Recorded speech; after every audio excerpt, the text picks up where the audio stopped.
made from non-toxic materials and are energy efficient.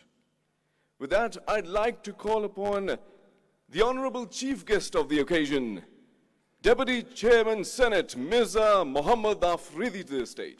Ladies and gentlemen, Deputy Chairman Senate Mirza Muhammad Afridi.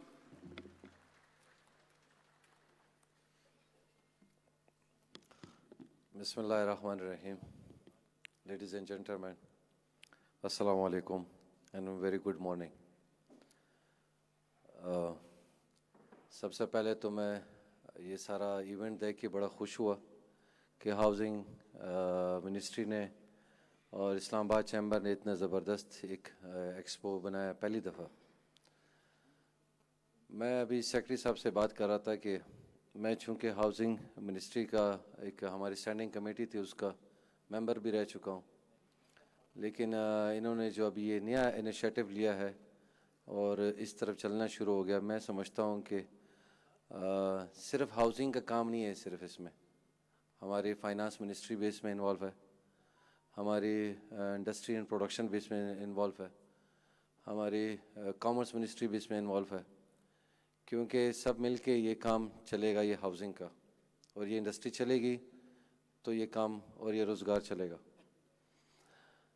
मैं जब chairman बना commerce committee का तो मैं हमेशा कॉमर्स मिनिस्ट्री को कहता था कि जब भी आपने बजट बनाना है तो आपके जो इंडस्ट्री है उनको बुला के और उनके साथ बैठ के उनसे आइडिया लेके उसके बाद आप तब अपने जो बजट होगा उसमें आपने देना है, ताकि उस हिसाब से उस इंडस्ट्री के लिए भी एक अच्छा मौका मिले। लेकिन आने वाले दिनों में जो अभी इकॉनमी का पोजीशन है, मैं समझता हूँ कि इन दिनों में इस तरह के एक्सपो करना भी बहुत बड़ी बात है, क्योंकि इकॉनमी का बहुत बुरा हाल है, ना कि ये सिर्फ पाकिस्तान में, इंटरनेशनली हर जगह पे इसी तरह का है। लेकिन मैं समझता हूँ कि हम जो बिजनेसमैन हैं जितने यहाँ पे आए हुए हैं, जो बैंकर्स भी आए हुए हैं, मुझे उन्होंने बता दिया है, मैं चाहता हूँ कि हमारे स्टेट बैंक जो है कोई अच्छी सी पॉलिसी दे दे और हुकूमत पाकिस्तान भी अच्छी सी पॉलिसी दे दे, फाइनेंस मिनिस्ट्री भी इनके ऊपर बात करे, ताकि ये जो इंडस्ट्री बंद है कंस्ट्रक्शन की, ताकि इसको दोबारा उठाएं, क्योंकि इसमें हमारे मज़दूर भी शामिल हैं, हमारे स्टील इंडस्ट्री भी शामिल है, हमारे सीमेंट की इंडस्ट्री भी शामिल है, हमारे बहुत से ऐसे इंडस्ट्री इसमें शामिल है जो कि इसमें इसका शिकार हो गई है इस करंट पोजीशन का। तो बहरहाल मैं सेनेट ऑफ पाकिस्तान की तरफ से आपको सबको मुबारकबाद पेश करता हूँ, हाउसिंग मिनिस्ट्री को भी, specially chamber of Islamabad. President साहब ने तो इतनी सारी बातें कर ली, मैंने कहा आपने तो सारा गिले जो है वो हमें बता दिए, लेकिन खैर बहरहाल मैंने नोट कर दिए, इंशाल्लाह हम इसके ऊपर काम करेंगे। And once again, especially the Excellency's Ambassador is here, so I welcome you here today. And thank you so much. Inshallah, हम आपके साथ खड़े हैं, हुकूमत पाकिस्तान खड़ा है, सेनेट ऑफ पाकिस्तान खड़ा है आपके साथ। Thank you ji.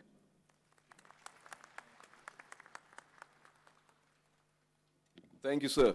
Now I'd like to call upon Senior Vice President, Islamabad Chambers of Commerce and Industry, Mr. Fahad Wahid to the stage.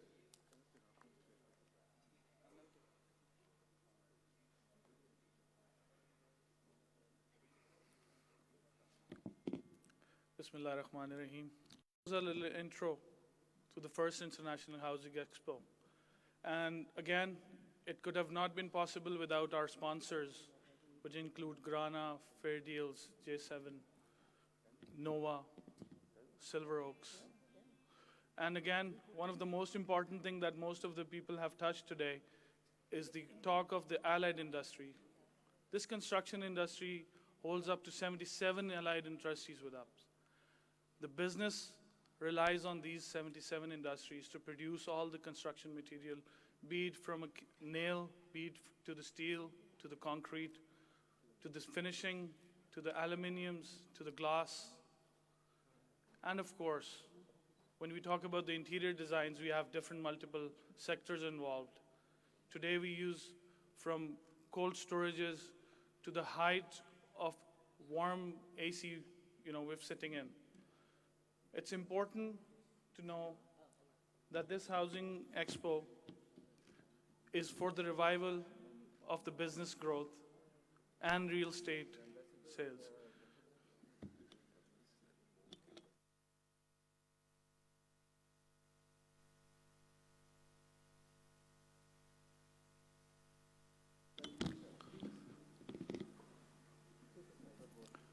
So with this honorable secretariat we have of the Ministry of Housing and Works, it was important to revive the area of real estate that we are witnessing today.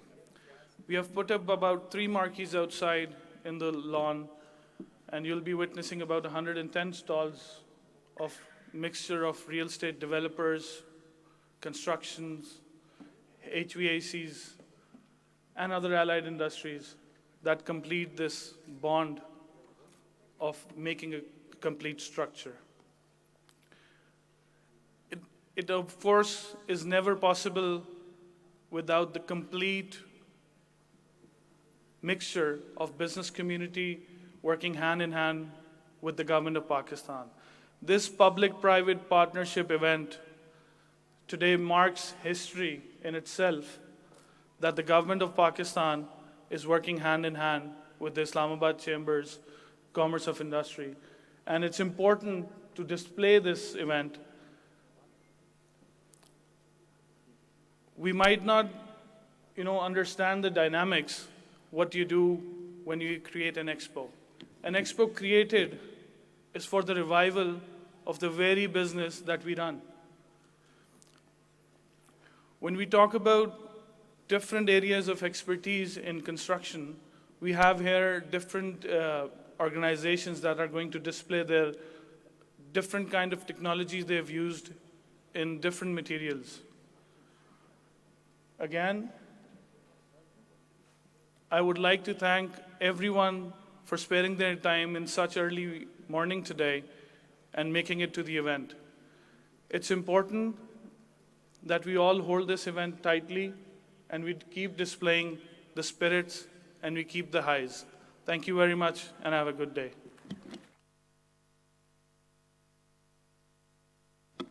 Thank you very much. Ladies and gentlemen, this 4-day event, as it focuses on climate-resilient housing and eco-friendly solutions, here we shall be talking about the environmental design, the housing solutions that are made from non-toxic materials and are energy efficient. It's an honor for me to invite the chief guest of the occasion, the Minister for Climate Change, Ms. Sherry Rahman, to the stage. Ladies and gentlemen, first of all, let me have just give a brief intro and how grateful we are to Madam Sherry Rahman, the Minister for Climate Change, that she has, out of her so busy schedule, and she left a very important meeting to come here.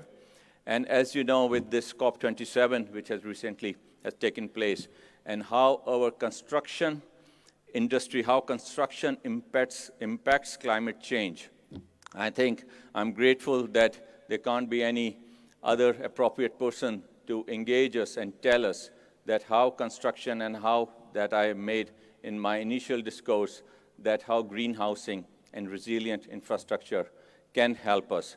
And the recent floods which has taken place, I think I'm really grateful that the Minister for Climate Change, Madam Sherry Rahman, has graced this occasion and has come here, and she's going to give us a good discourse and good, I would say, line on which we have to follow, and we have to keep a balance between our construction industry and its impact on climate change. Madam Sherry Rahman, I would request you to please come.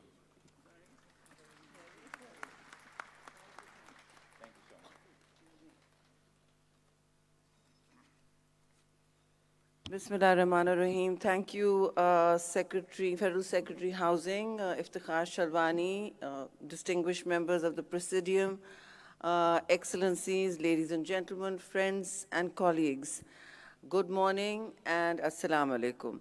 Thank you very much, Shalwani Saab and others at the Housing Ministry, first of all, for inviting me here and addressing what is a very important recovery issue for most of Pakistan from the flood that we just saw sweep through 1/3 of our country. It inundated, ladies and gentlemen, 1/3 of our country.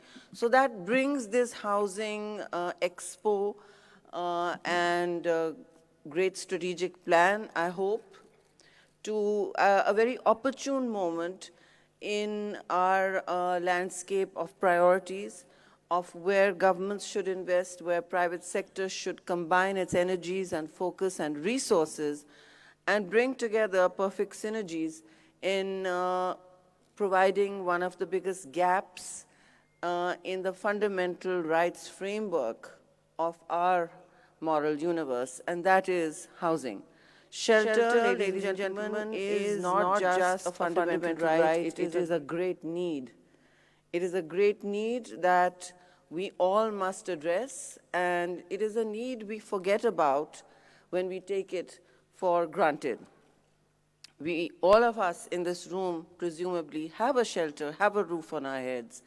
And when we go out to see the fragile and vulnerable communities living without those roofs, living under tarpaulins, and sometimes even giving birth under open skies, as we saw in the catastrophic flood of this century of 2022, then I think our mind becomes quite focused on how important it is to have even the most rudimentary house or home of one's own. It's crucial to human dignity, to defining civilization and its attempts to battle opportunities and tragedies that befall the human condition. And it is the one thing that I think we've all agreed is something that we can build upon together. Now, the focus on building is clear. Obviously, this is the housing ministry, and it must have a plan. Now, the world has moved away from resources that only the public sector can provide. So I'm encouraged to see that the private sector has been mobilized. The successful models of public-private partnerships have been put to the wheel here to bring shelter, not just to the vulnerable, but to also the middle-income people, and to achieve a great ambition in changing the landscape, but the environmental friendly landscape of our cities, of our urban dwellings, and even at some point I would suggest the housing ministry look into peri-rural and peri-urban, and I'm sure they're looking at that. But this is a great need, particularly when you look at vulnerable communities, how they have to move when there is a disaster. I think Pakistan saw, or they're impacted very, very tragically. Pakistan saw in 2005, after that, building codes, after the earthquake, building codes were revised for Khyber Pakhtunkhwa, Gilgit-Baltistan, our mountain areas. But building codes were not made environmentally friendly or green, as they are known, until, I hope today, my ministry has issued building codes and guidelines for at least the federal ministry here, but we have also advised the provinces to build back with resilience. Now, I'll be very clear, there is no widespread expertise in the world, at least in South Asia, available to the task of changing topographies and how each particular area needs a different kind of green building. So a mountain community needs a very different framework, needs different guidelines, and a delta community, which is often drought-ridden or even flooded, as Sindh and Balochistan are, and some are cheek by jowl to mountains and maybe flooded very differently, like Balochistan was in the Great Flood. They have very different needs. Now, they have been building a certain way for centuries, especially the rural communities. They've been building in kacha houses, which are cool, which are efficient, easy to construct, easy to move away from, and of course, they're low cost. But unfortunately, after this particular flood, which came from the sky, so it was a new climate event for not just Pakistan, but for the whole world. Please understand this, ladies and gentlemen. Islamabad was quite secure and inured and safe from a catastrophic flood that redefined the meaning of flooding, that redefined the meaning of climate events for the whole world. It was not just an event that struck Pakistan with calamity. It redefined what a climate flooding event means for the whole world for this entire century.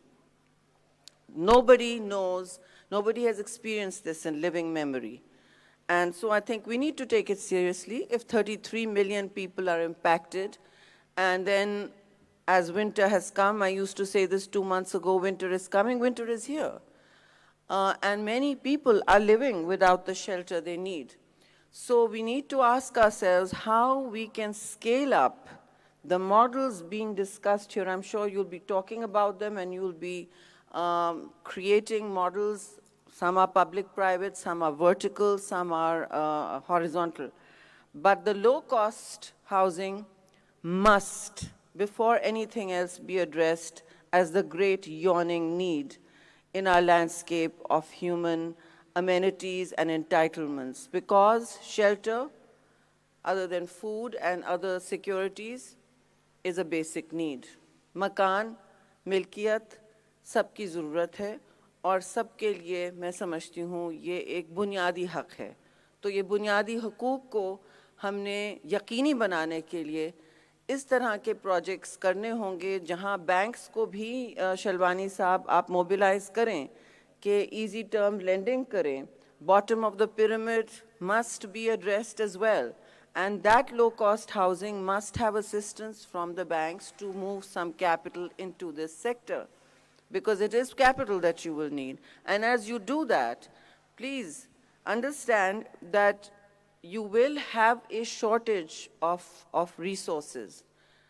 So don't be daunted, because that shortage is right here. It's in front of us. For instance, the housing sector, even in the last climate event we saw, suffered the most damages from the floods. People, because brick and mortar is something that has defined human civilization for centuries, and it will continue to do so. In all of this, the housing sector suffered an estimated Pak rupee loss of 1.2 trillion rupees, and that is up to $5.6 billion. And its recovery and relief needs are approximately at 592 billion rupees at $2.8 billion. I think that these estimates are actually short of the reality of the real needs on the ground. And also, it demonstrates to us, the widespread destruction demonstrates to us the fragility of the housing and shelter environment in the country. We need to be clear that in every terrain we build, whether it's a vertical tower, and you've seen what earthquakes do to vertical towers. I mean, Islamabad is home to the Margala episode, the Margala Towers episode. And then you've seen what flooding, riverine flooding does in Khyber Pakhtunkhwa and Gilgit-Baltistan, where the waters rage through. When they come down hard and fast from a mountain area, the Indus or the river in question, and as is invariably the Great Indus, it rages through critical infrastructure, bridges, housing, everything, big infrastructure, like they're toothpicks. And if you've seen one of the flood videos that we had shown at the United Nations Conference of Parties event, you'd be shocked at how fast and raging these waters were, and the destructive capacity of human shelter, of the shelter that it raged through. So we have to now start building in terrain that we think or we have mapped for risk.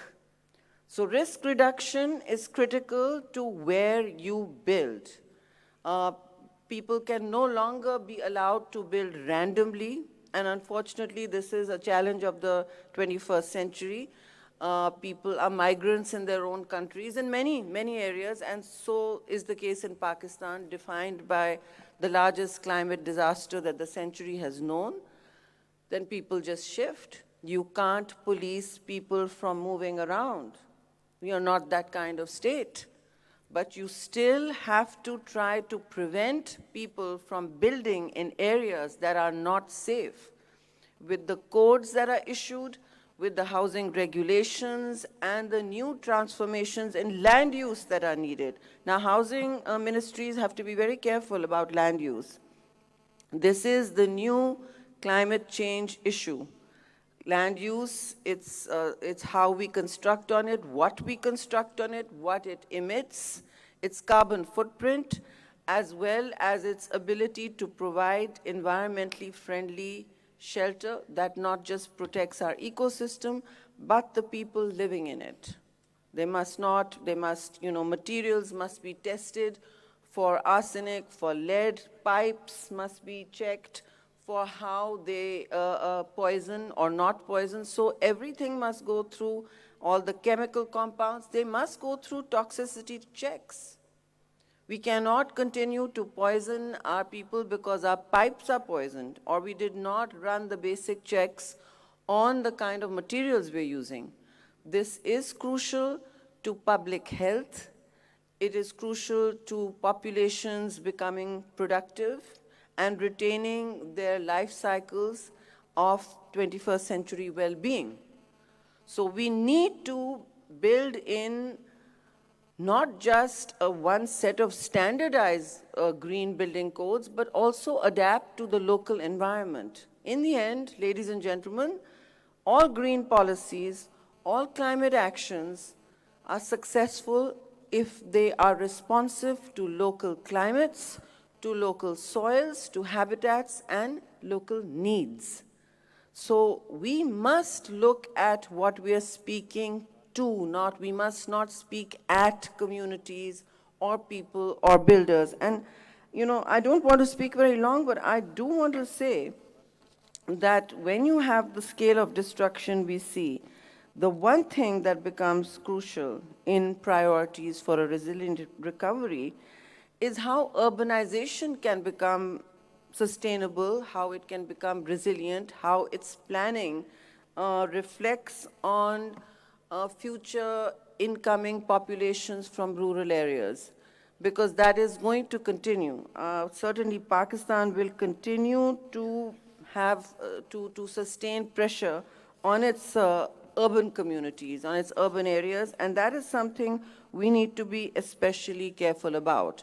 The World Bank's new country climate report, Climate and Development, now development is seen through the prism of climate, says that we do see not just an approximation growth in population, which again needs to be addressed, but a reform initiative where integrated land use and planning and increased investments in municipal services, not just to improve energy efficiency or clean transportation. We all have now municipal areas talking about green buses and electronic transportation.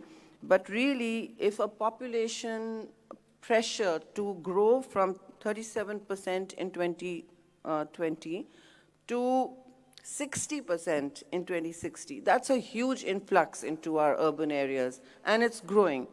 What do you think people do when they're destituted by climate crisis? Where do you think they go? They go to the nearest city.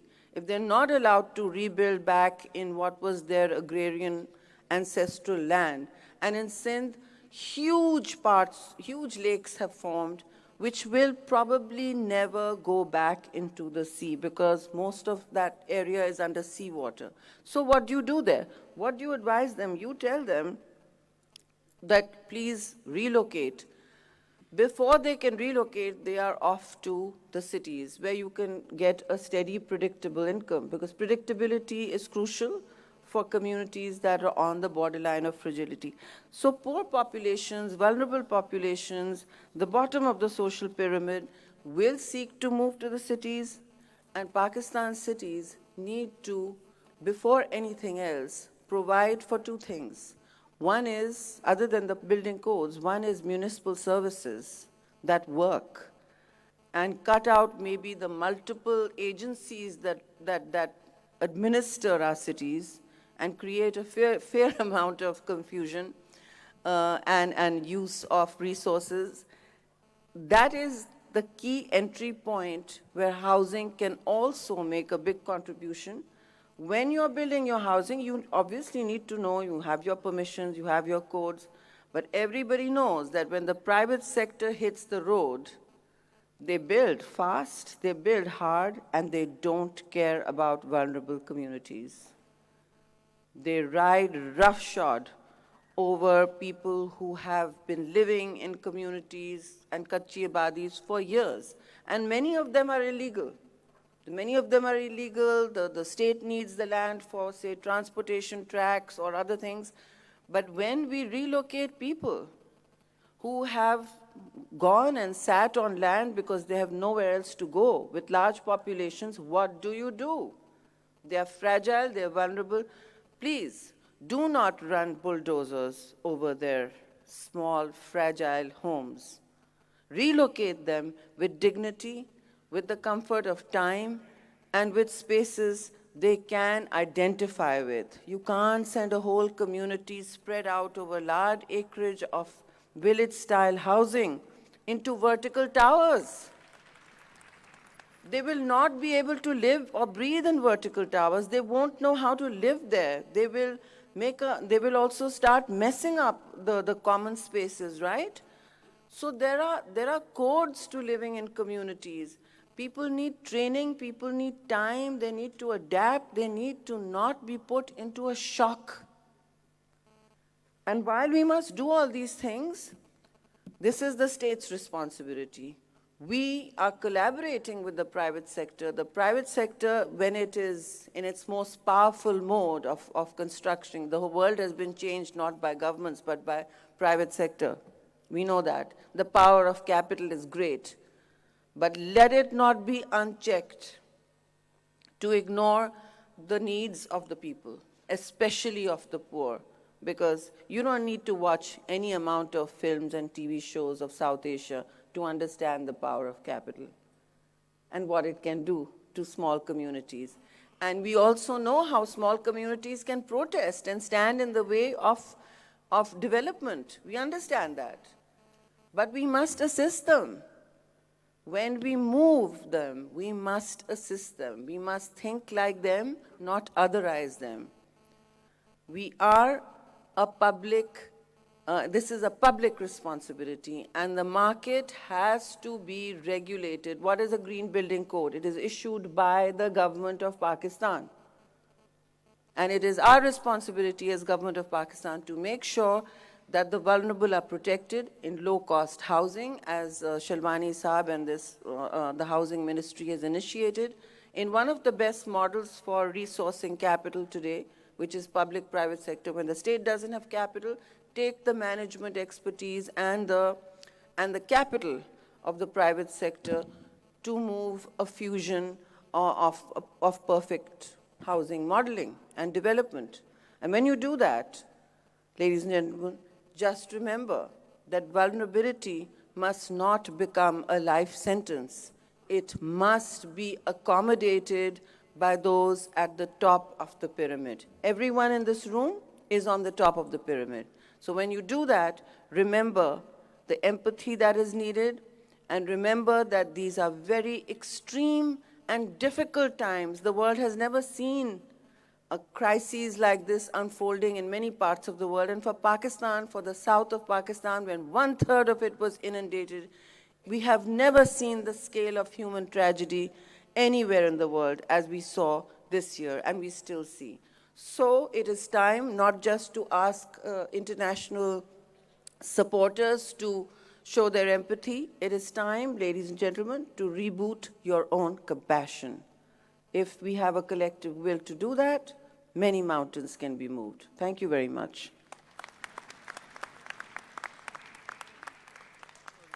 Thank you, Madam Minister. And lastly, I would like to invite on stage the Vice President of ICCI, Azharul Islam Zafar.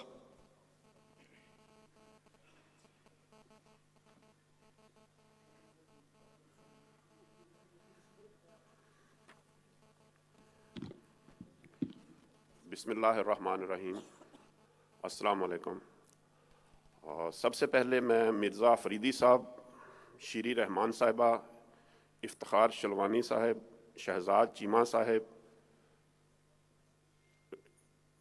Honourable diplomats, government officers, past presidents Islamabad chamber, Rawalpindi small traders chamber के president और इन सब का शुक्रिया अदा करता हूँ। और ख़ास तौर पे हमारे जो कमेटी मेंबरान और हमारे जो इस्लामाबाद चैम्बर के मेंबर्स यहाँ तशरीफ़ लाए हैं इस मौका पे, इन सब का मैं शुक्रिया अदा करता हूँ कि इसने इस मौका पर तशरीफ़ लाकर हमारी इस महफ़िल को चार चांद लगाए। ख़ास तौर पे मैं इस मौका पर हमारे जो ICCI के ऑर्गेनाइज़र और मिनिस्ट्री की तरफ से कुछ लोग थे जिन्होंने इसमें बहुत मेहनत की और किरदार अदा किया। इनमें जनाब अली रज़ा साहब मिनिस्ट्री की तरफ से और इस्लामाबाद चैम्बर की तरफ से जनाब आमिर वहीद साहब, चौधरी मसूद साहब, इन्होंने बहुत किरदार अदा किया। मैं इनका भी शुक्रिया अदा करता हूँ। ये जी जी जी इस मौका पे सिवनियर डिस्ट्रीब्यूशन होगी जी। I would like the Secretary Housing, the JS, to please present Madam Minister with the souvenir. All right. इस मौका पर मैं अपने जो हमारे पार्टनर हैं जिन्होंने हमारे साथ स्टॉल लगाए हमारी एक्सपो को कामयाब करने में, उन्होंने अपना किरदार अदा किया। इसमें प्लाटिनम हमारे जो पार्टनर हैं Imarat group, agency 21, fair deal marketing, star marketing, Gandhara city, nova city, star world marketing, silver oaks Potohar builders और ख़ास तौर पे पाकिस्तान इंजीनियरिंग काउंसिल का भी शुक्रिया अदा करता हूँ कि वो लोग आए और उन्होंने इस एक्सपो में स्टॉल लगाए। और इंशाअल्लाह ताला आप अगले 3 दिन, आज का दिन और अगले 3 दिन और 4 दिन टोटल इस एक्सपो में लोग अपने प्रोजेक्ट पेश करेंगे और आप अपनी बेहतरीन सरमायाकार के लिए प्रोजेक्ट मुंतखब कर सकेंगे। आप लोगों का एक मरतबा फिर भी बहुत बहुत शुक्रिया। Thank you.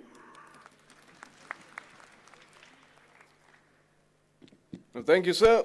Thank you, everyone.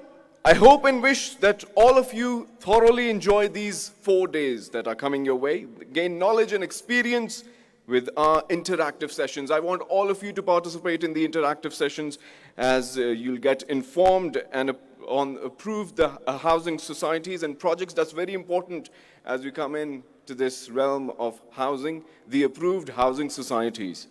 And as we play our part to uplift the construction sector of the country. Thank you very much again. Thank you for participating in this opening ceremony. The tea is being served at the first floor.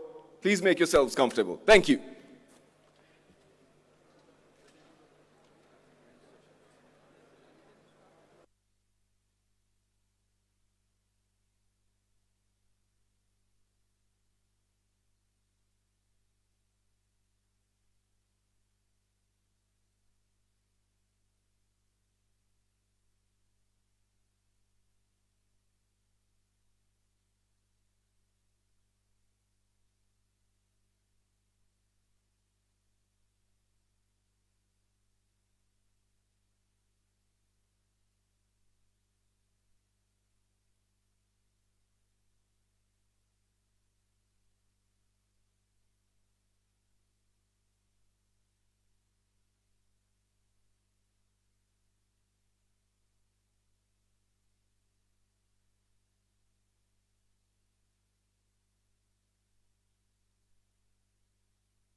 Sir इसका काफ़ी time लगेगा, इसका ये connection खुलेंगे।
Electrical का काम आप इसको उठा के सिर्फ टेबल उठवाएंगे। अभी आप सिर्फ उठा के नीचे रख दें और कुछ नहीं है, क्योंकि ये जो है ना चीज़ें। ये बताएं कि पहले पैनल इसको यहाँ पे बिठा लूँ या बाद में अभी पहले ये ऑब्वियसली और ये उठा दो।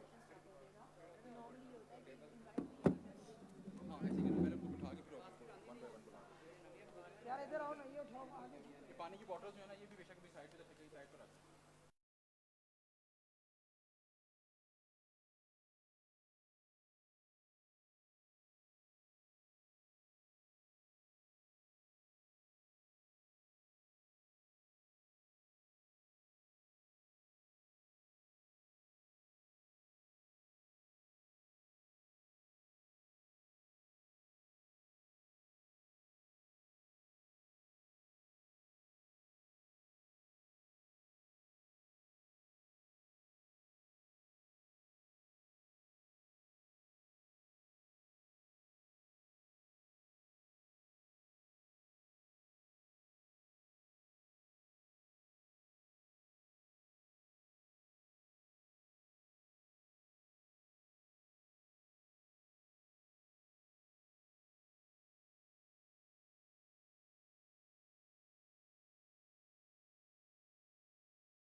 need for replanning.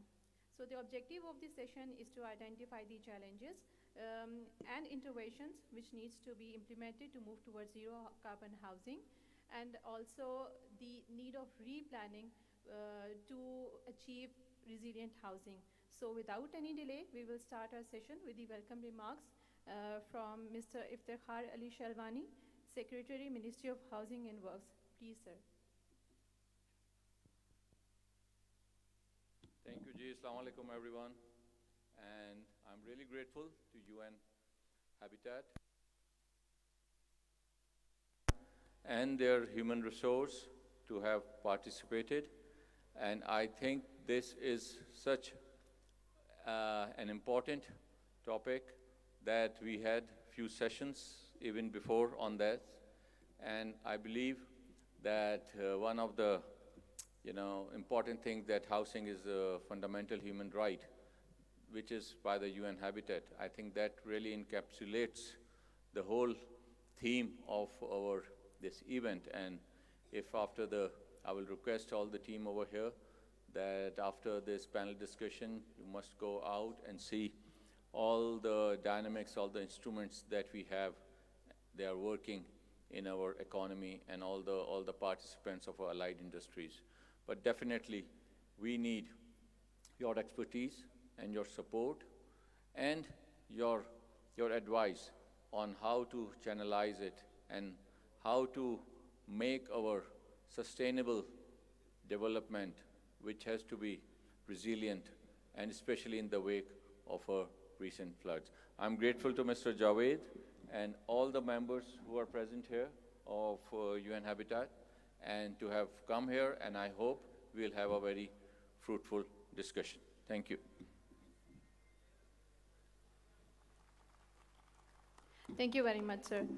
So now I would invite distinguished Professor Dr. Shoaib Ahmed, Preston Institute of Management Science and Technology.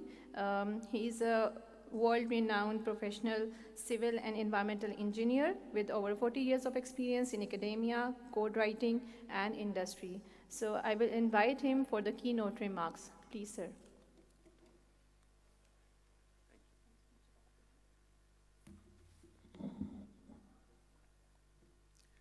Bismillah ar-Rahman ar-Rahim, distinguished guests, ladies and gentlemen, colleagues, Assalamu alaikum. The topic today is of utmost importance, as has been mentioned in the inaugural session.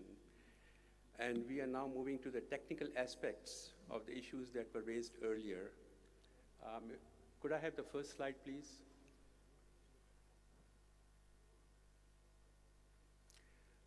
If you note the word climate, it's just one of the aspects of natural hazards that the humanity faces. And I'm sure you can see on the screen the word global warming that has been around for the last 2 decades. And it has affected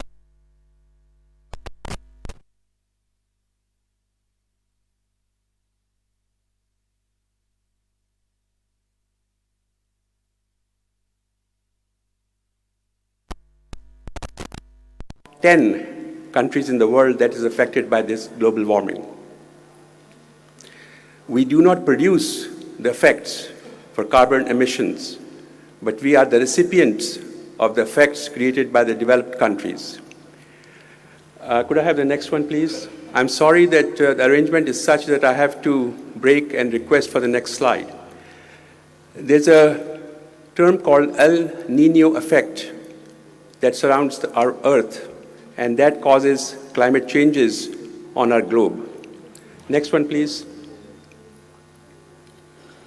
If you look at this, Asia has about 42% effects on the climate. And since Pakistan is one of the countries in Asia, we are certainly contributing to that, but we're at a very minuscule scale. Next one, please. Next one, please. You can see the effects of the climate on the habitats as well as the entire infrastructure. Housing is just one component of the infrastructure. Infrastructure includes many components, including transportation, harbors, airports, and so on and so forth, and housing is just one component of that. Next one, please. Pakistan climate data, top 10 most climate-affected countries in the world. And that's something that you need to carry with yourself, and that has been the news for the last couple of years. Next one, please. Now we come to the recent event, and that is the flooding that took place in 2022. From June 14 to October 2022, the country suffered with deaths of about 1,740 individuals, caused 3.2 trillion rupees, that is roughly about $15 billion worth of damage to a poor nation like Pakistan, and something like 15.2 billion of economic losses. And it'll take years for us to overcome these type of losses. Next one, please. You can see here Pakistan, the effects of that floods. You can see how the water flowed from north to south, basically going into Arabian Sea. Parts of lower Balochistan heavily hit, parts of upper Sindh heavily hit. So you can see these are the effects that was caused by torrential rains and floods. Next one, please. This is something that I'd like to share with you. And for future construction, we have to do rehabilitation, obviously, but we have to take care of the future construction too. You see the flow of water that is running through Pakistan. So I submit to the government of Pakistan and to all the ministries that are going to be handling the future construction in the country, Ministry of Housing and Works, to pay special attention to this flow of waters that happens to our country every 3 to 5 years. We should prohibit construction in these areas. That is the first line of defense. And if we are to construct in these areas, because they're fertile, they're next to the water, then we must take appropriate measures to be able to construct in these areas. And I have some suggestions for consideration by the government of Pakistan. Next one, please. Again, some stats, 33 million affected, as was mentioned by Sherry Rahman this morning. And many dams and small breaches were additional devastation that the country suffered. Next one, please. Next one, please. 1.4 million houses were affected.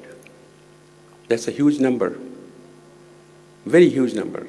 And construction industry has to come up to speed to be able to accommodate these type of constructions.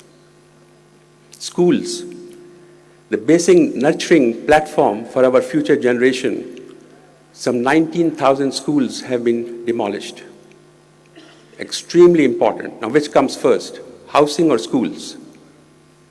Maybe both are equally important. Next one, please.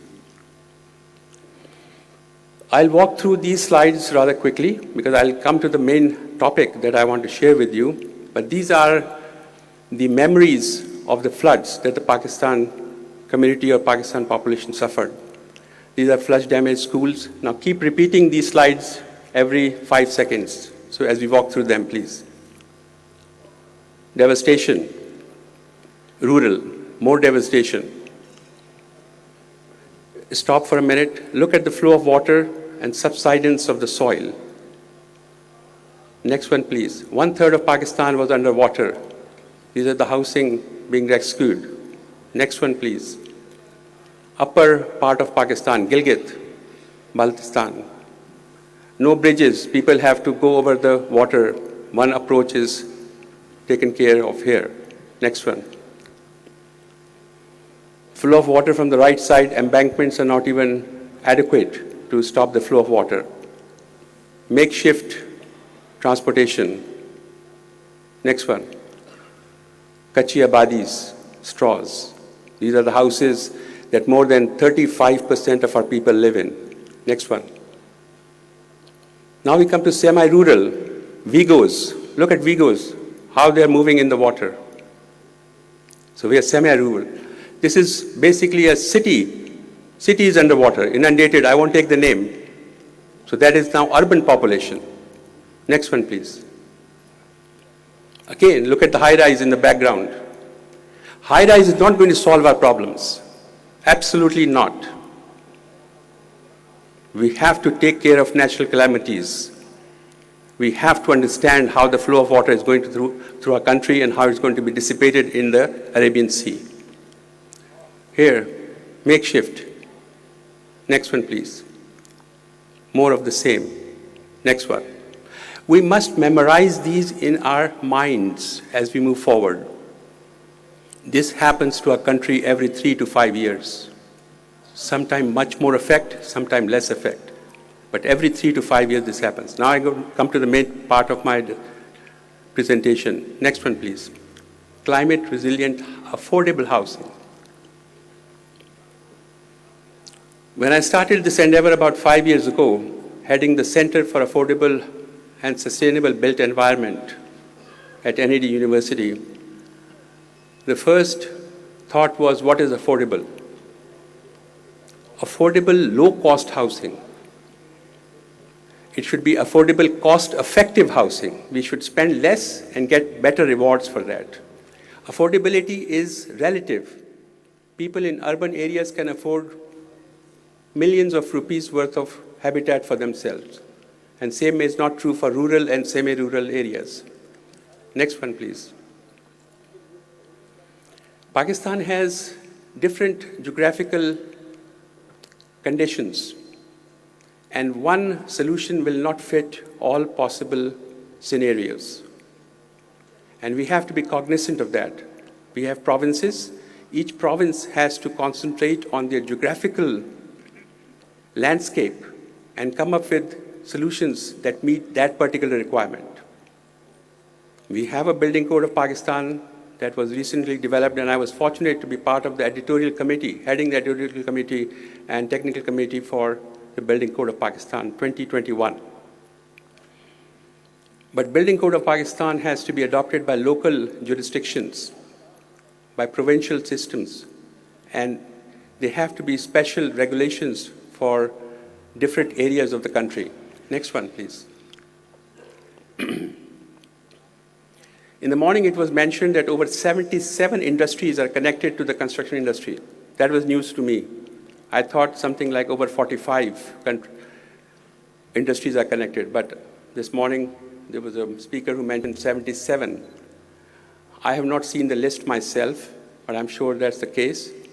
But imagine over 70 industries are connected to the construction industry. So it becomes a mega industry. So Ministry of Housing and Works basically has a shadow over something like 70 industries. 2 to 2.5% of the domestic GNP. That's what construction industry is. And over 90,000, it says 80, but now we have more numbers. Over 90,000 contractors are currently working in this area. Next one, please. This is a very important slide, and all of us have to work together. I know there are people from the government here. I know there are people from academia here. I know there are people from industry here. And we all have to work together to provide the public service. And this is a tripod, and all the nations followed some type of tripod like this, where academia has a role to play, industry has a role to play, and obviously the government as regulators have a role to play. Next one, please.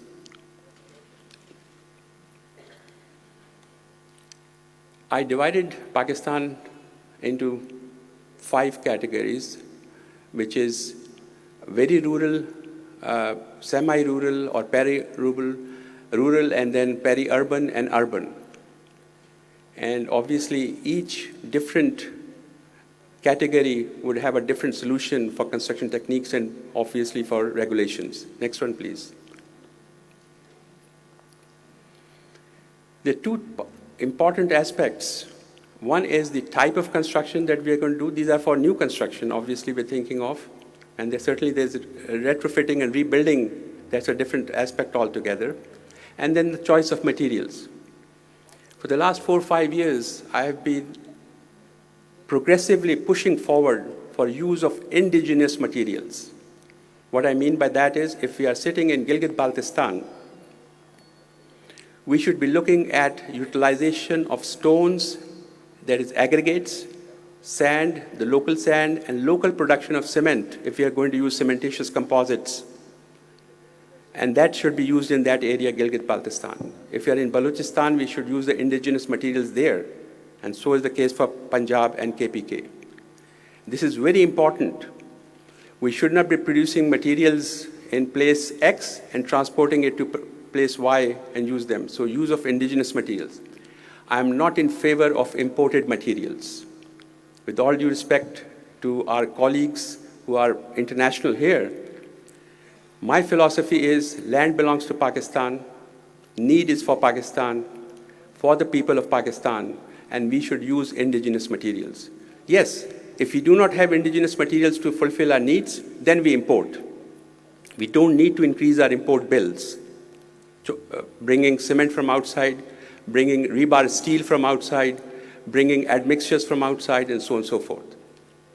Next one, please. This is an example of how we have the constructed facilities in different categories, including very rural, and so on and so forth. And you can go to high-rise. There has been a concept floated that we should move towards high-rise construction. I do not believe in that. Yes, land use is extremely important, not at the expense of putting up high-rise, because each high-rise has implications. The implications are if you put 20 to 30,000 people in one simple area, you need to provide for their electricity, gas, transportation, their sewage, and so on and so forth. Transportation is absolutely important. Yes, megacities. We have 6, 7 megacities. There we should go for land use to go vertical, but not all over Pakistan. Next one, please.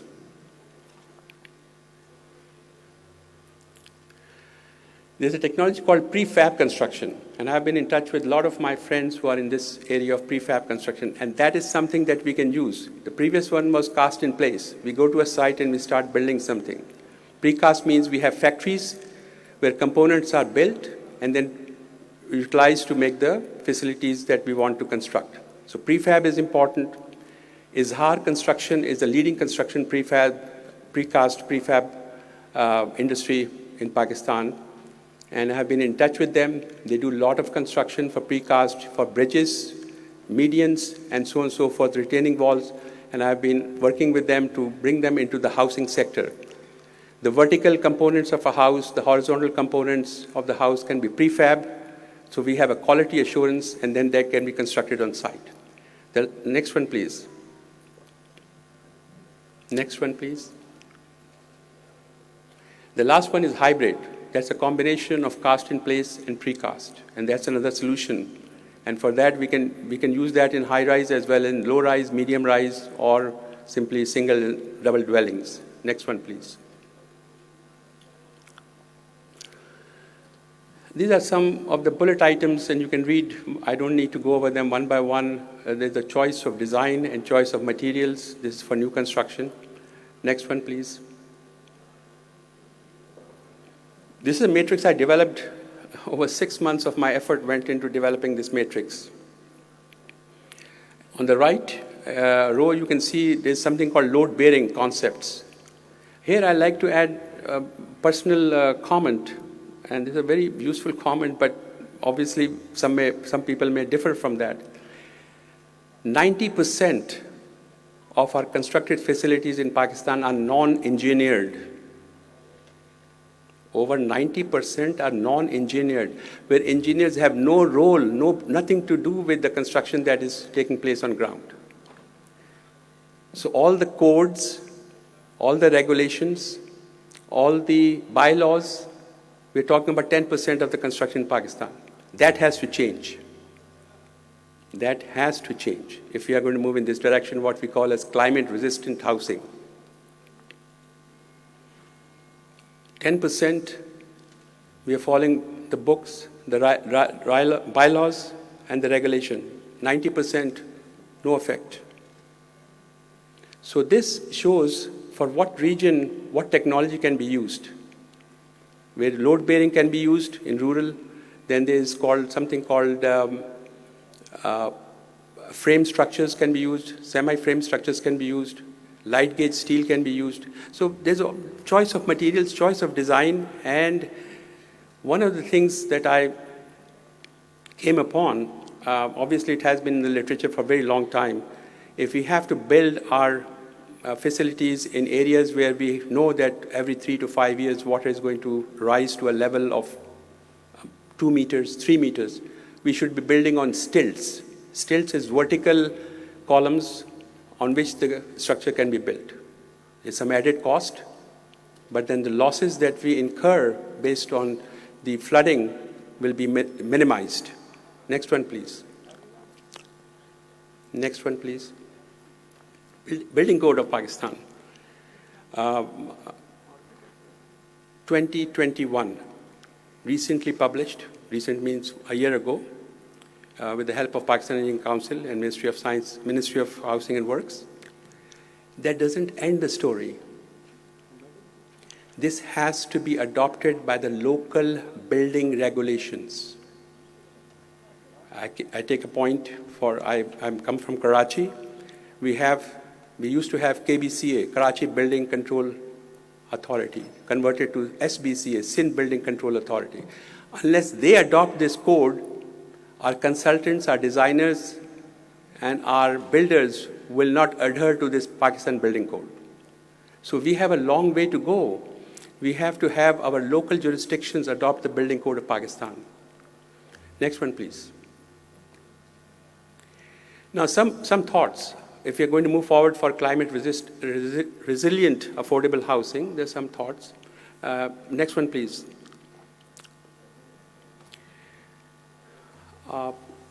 You can see that one cannot fight Mother Nature. Over 40 years of experience I have in structures and in materials, and I've learned one cannot fight Mother Nature. Earthquakes, northern area of Pakistan. Special techniques have to be developed and special applications have to be taken care of.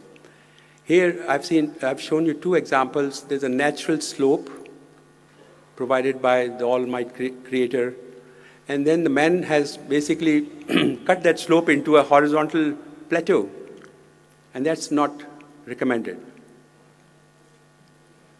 And here, vegetation, one should not cut vegetation. This morning I was talking to one of my colleagues who mentioned that in KPK, northern parts, vegetation is being cut at a very high rate. I was talking to a friend of mine in Australia about a week ago, Sydney.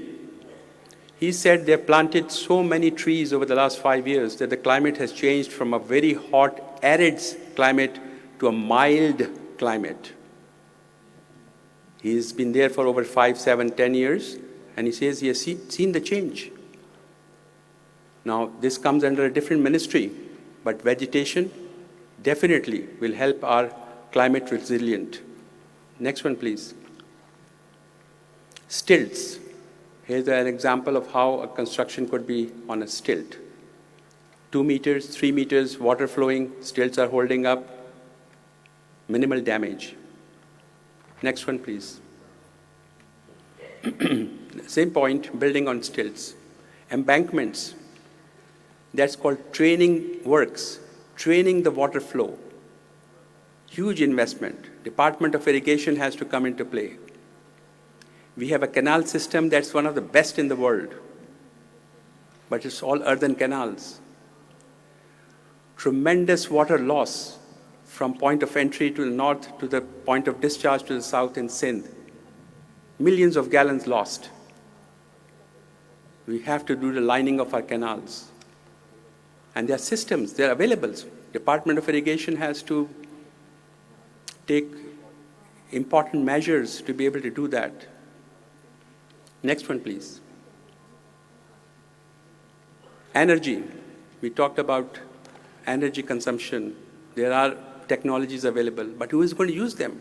And I'll talk about the incentives. Why an owner has to use these things? Unless and until the government mandates that if the owner is going to use these technologies, there'll be something like incentive What is the incentive? Tax reduction. But government has to come up with a policy that will encourage the individual owners to use some of these technologies. Next one, please. Solar wall. Technology exists. You face the windows to the sun. And then on the right, there's a diagram that shows how the cold air from inside gets heated up by the sun rays and then enters into the room. So technologies do exist. Next one, please. Now we come to the situation where we already have substantial, enormous damage to our housing. How do we help them to reconstruct? And these are technologies available. I know there are people in the industry who have these solutions. I saw something outside in one of the stalls, a floating small house, floating. That means when the water comes, it can float. So technologies do exist, but there has to be a linkage between the technology and the owner who is going to use that. An owner is not able to finance the system, so the government has to play a role. Next one, please. Flood-prone areas, some concepts, again, new. Next one, please, and again, the silts. Next one, please. This is a concept that I took from the web. On the roof is the solar panel for generation of energy, solar energy. Then on the lower side, you see the basements, which are sacrificial basements. They are to be used, but then when the water comes in, they can be sacrificed. Another potential is this brickwork with open holes, so the air ventilation is there. So there are technologies available. Next one, please.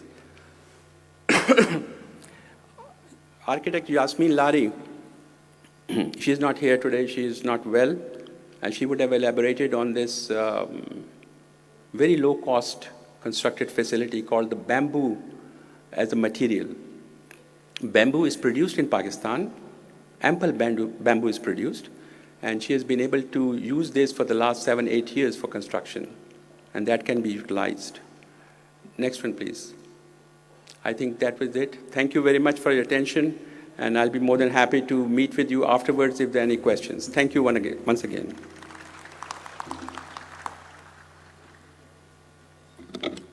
Thank you very much, sir, for highlighting the vulnerability of Pakistan with respect to climate change impacts and introducing designs for climate resilient, affordable housing. So without any delay, we will move towards our next agenda point, which is the panel discussion. And before we move towards the panel discussion, I would like to introduce our worthy panelists. To my left, Mr. Raja Rehan Arshad. He has recently retired from the World Bank Group, where he worked as lead disaster risk management and resilience specialist. He has worked in the development field for over 35 years, worked in many sectors including disaster risk management, fragility and conflict, water and sanitation, municipal infrastructure and services, urban rural development, community-driven development and decentralization. Next to him is sitting Mr. Mehboob Ilahi. Mr. Ilahi is a certified urban and regional planner and an environmental specialist with more than 20 years of working at the international, national and local level. He is also the former Director General of Ministry of Environment. He is one of the pioneers of developing and implementing the environmental protection and sustainable agenda of the government of Pakistan. So next to him, Ms. Nusrat Nasab.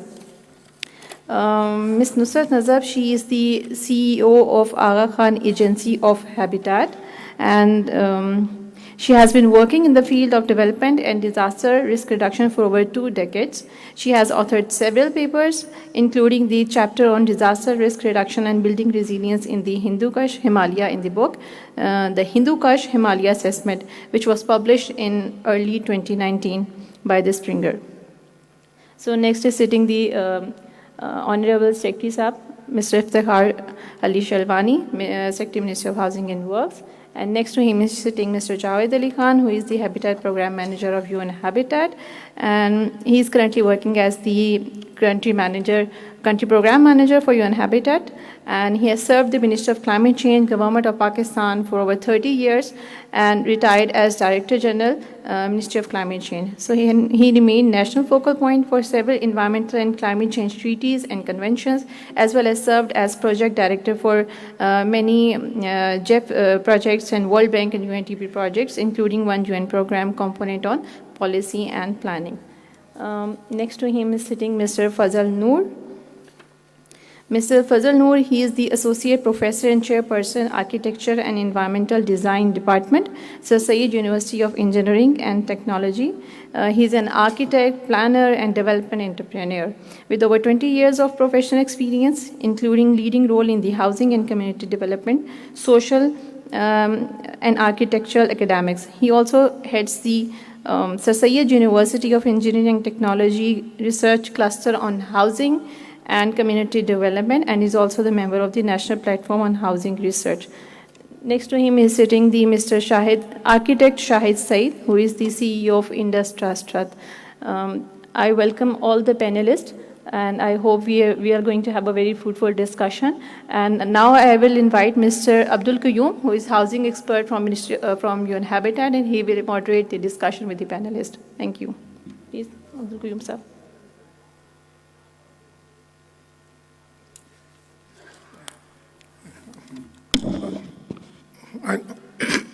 Assalamu alaikum. First of all, good wishes to all the participants here and the distinguished panelists. So I would like to also thank the Ministry of Housing and Works. Excuse me just a moment.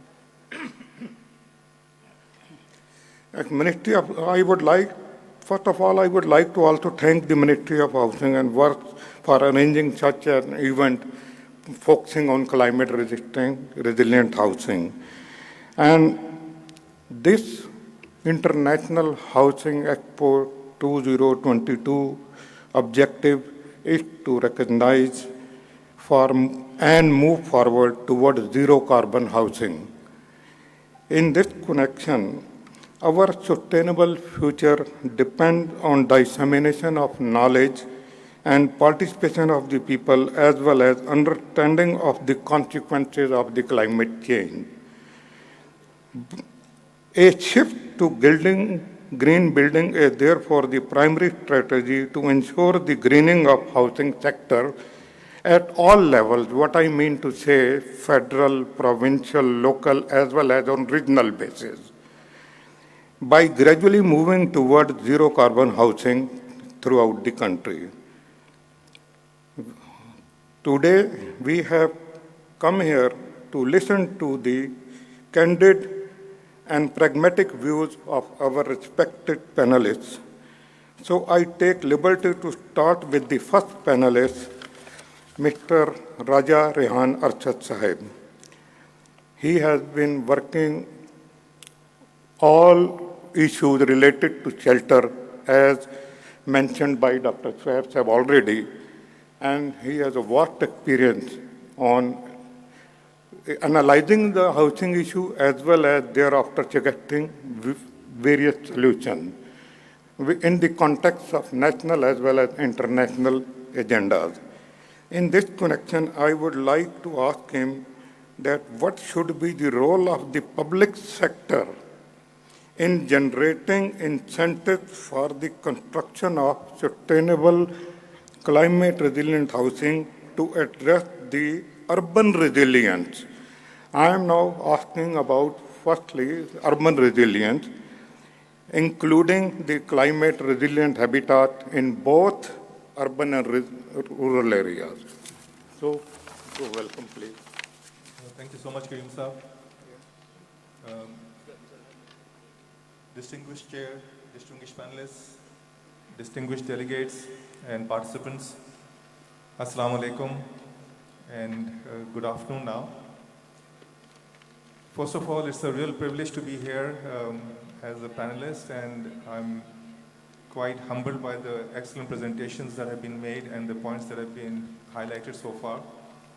And I really feel that this is a topic which is not only current, but in the future also it's something that all of us need to, and when I say all of us, I do mean all of us. Each and every citizen needs to take up in a very serious manner so that we are committed to moving towards the objective which has been highlighted by our panelists and the moderator, which is zero carbon housing.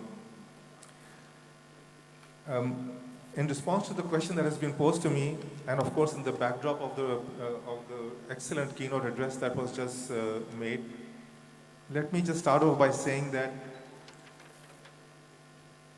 we talk about natural disasters, but there is no such thing as natural disasters.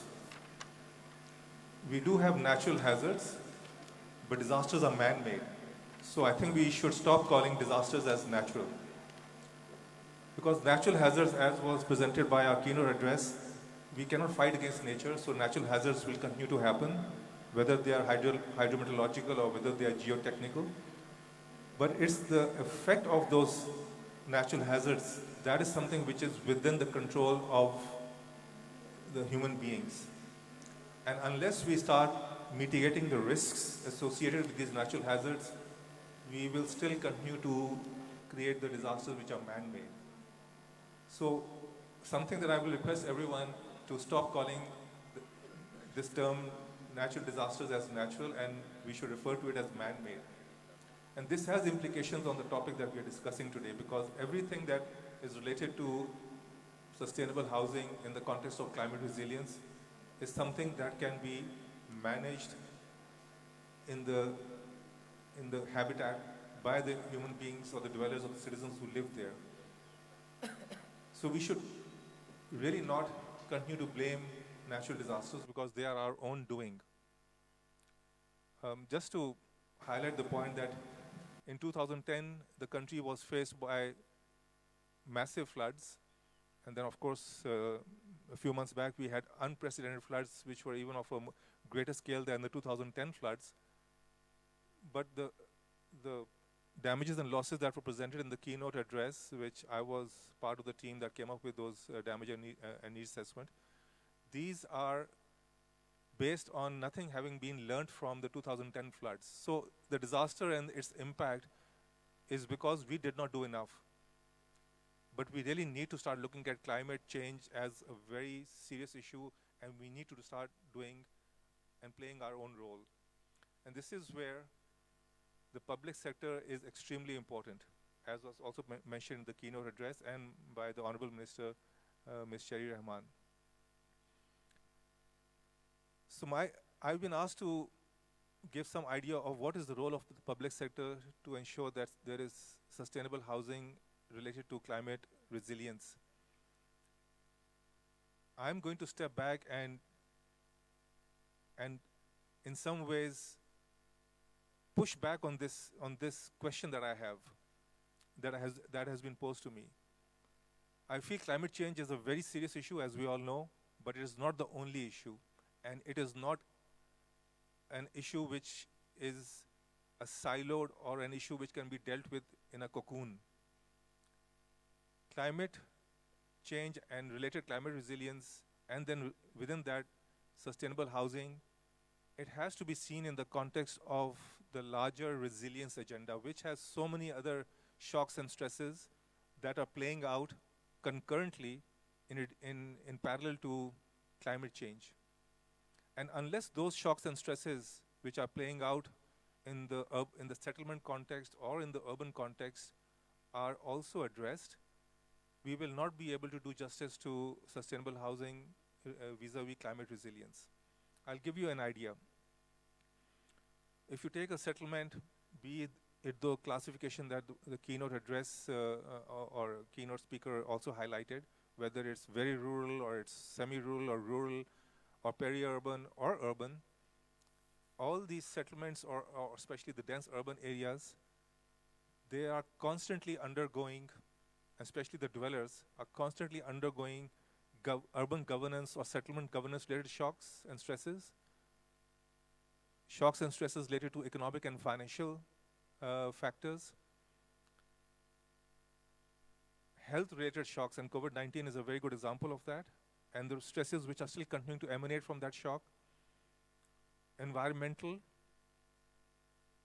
infrastructure and service delivery related, and of course, last but not the least, security-related shocks and stresses. each one of these shocks and stresses which play out and are continuing to play out in the context of any settlement, be it a rural settlement or a dense urban space, they need to be addressed in order to then optimize the solutions that we will have to come up with for climate resilience and for sustainable housing within that. So I would really like to pose this as the challenge and not get fragmented along different silos. And climate resilience has to be seen as part of the different shocks and stresses. Now, the role of the the public sector in this. I have a number of panelists over here who have spent their life in the public domain, in the public sector domain. So I really can't second guess them, but I have been working with them for the last 40 years, and I really feel we need to start looking towards the state and the public sector to create the enabling environment for this resilience to all these different shocks and stresses, and more importantly, against climate resilience.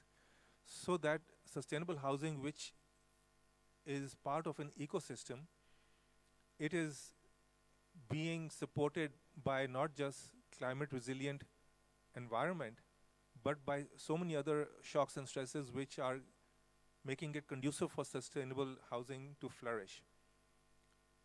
So creating that enabling policy environment and then also facilitating the role of all those others who were in that triangle that the keynote speaker presented, where we have academia, where we have the industry, but I would go beyond that, where we have the voice of the people, the needs of the people, and then the service providers, be it civil society, be it private sector, be it non-formal sector, including NGOs, INGOs, etc. They all need to play a role, and that enabling environment is something which needs to be created. So the public sector needs to move away from being an implementer to creating the enabling policy environment, the strategies, and then of course being a regulator and enforcer.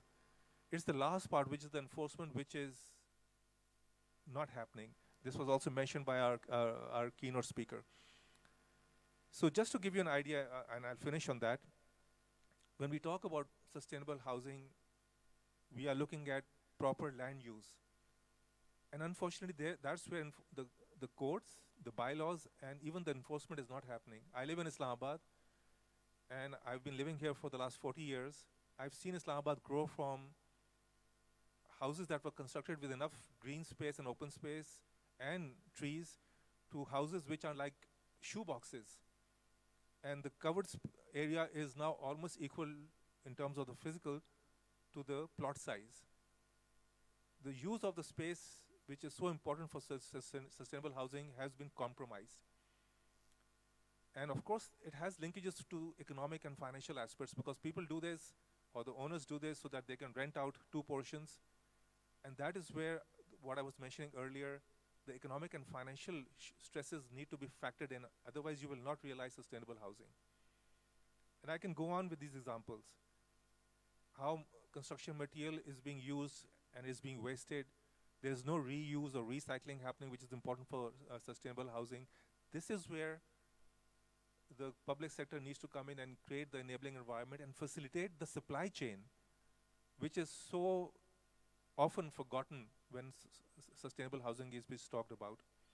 So the supply chain, especially the construction material, and the point is well taken, there's a need for innovative construction material and new construction material which is environmental friendly and climate friendly. So let me stop there and say that this is a much more holistic challenge that we have to address. We need to move away from just looking at it in terms of our technical ministries.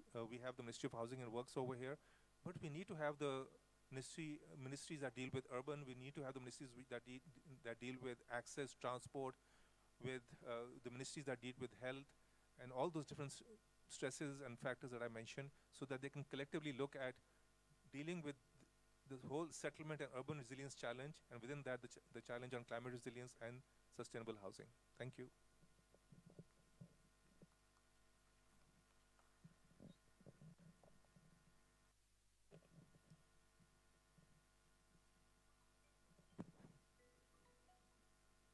speaker is Mr. Mehboob Elahi.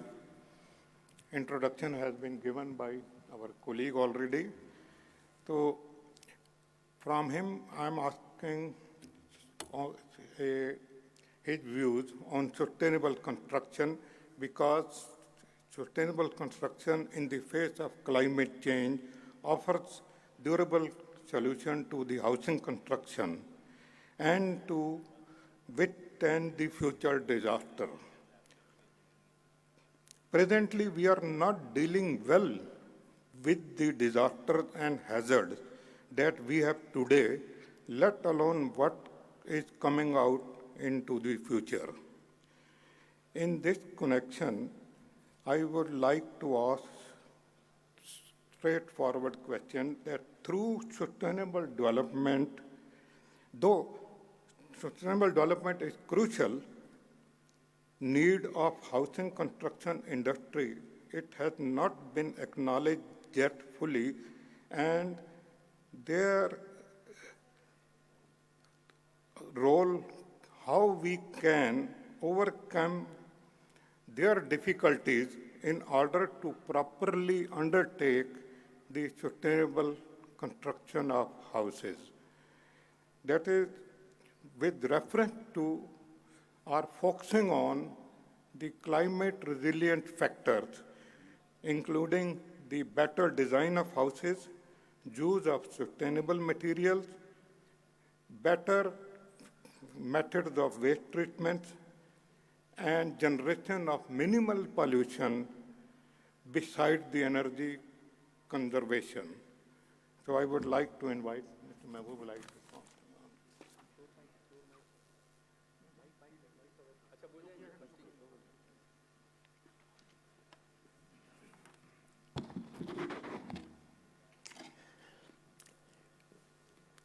Honorable Secretary Sahab, panelists and participants, good afternoon. Secretary Sahab, I was part of Ministry of Housing and Works for several years before it was bifurcated into Ministry of Environment and Ministry of Housing and Works. So I have sweet memories of being part of this ministry, and welcome to their initiative.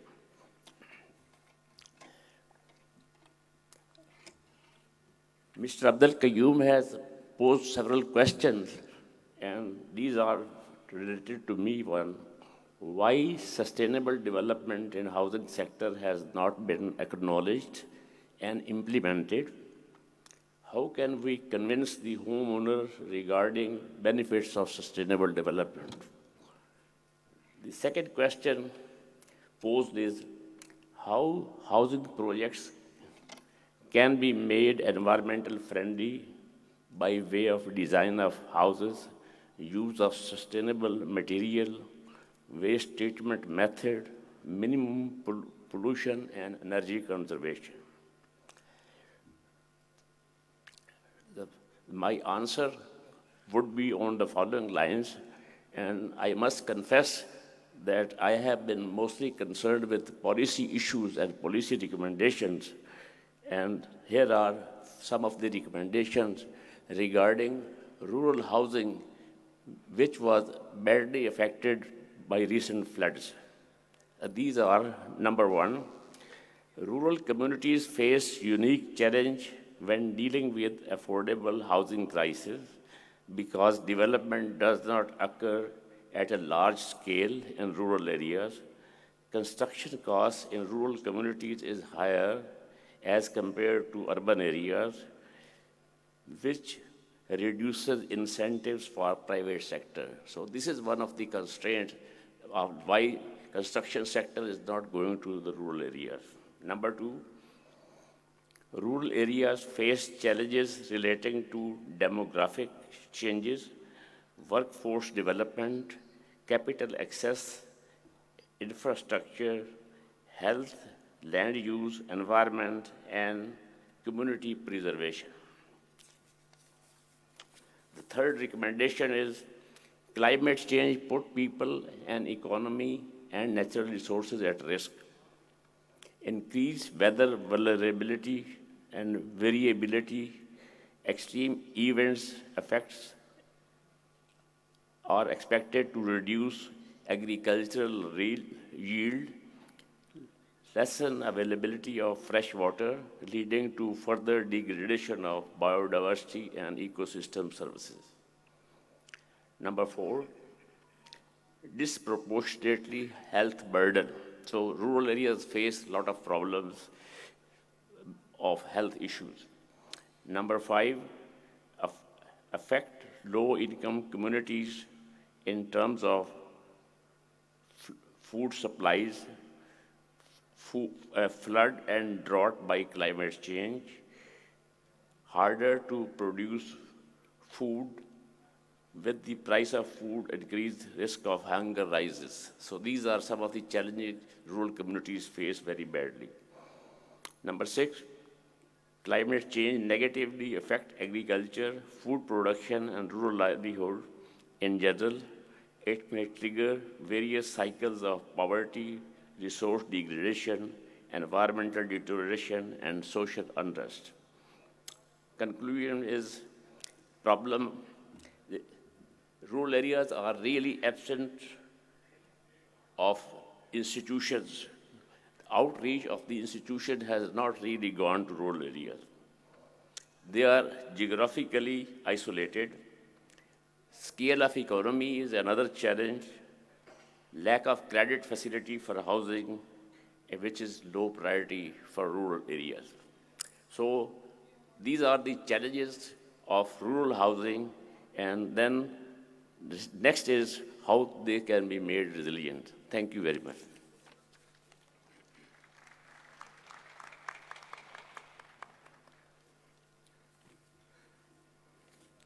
The Climate Resilient Housing Initiative need to facilitate approaches that improve the resilience of both new and existing housing through measures which strengthen their ability to withstand disaster and climate hazard, as well as to reduce the carbon footprint. The Aga Khan Agency for Housing has undertaken a number of climatic resilient housing projects in northern areas, KP and Sindh. Now I invite Madam Nusrat Nasab Saiba, Chief Executive Officer of the Aga Khan Agency for Housing, to state or to express her views on the two issues. Number one, how the AKAH has successfully forged a partnership among the community and their agency to catalyze action and ensure the development of climate-resilient housing for all. Second, what changes are necessary to be incorporated at policy level to ensure that rehabilitation and reconstruction would provide more protection for houses as well as to the homeowners against the impacts of climate change in future. So you are welcome. Thank you so much. First of all, I take this opportunity to congratulate Ministry of Housing and Work, and also the Islamabad Chamber for organizing this session at the right time.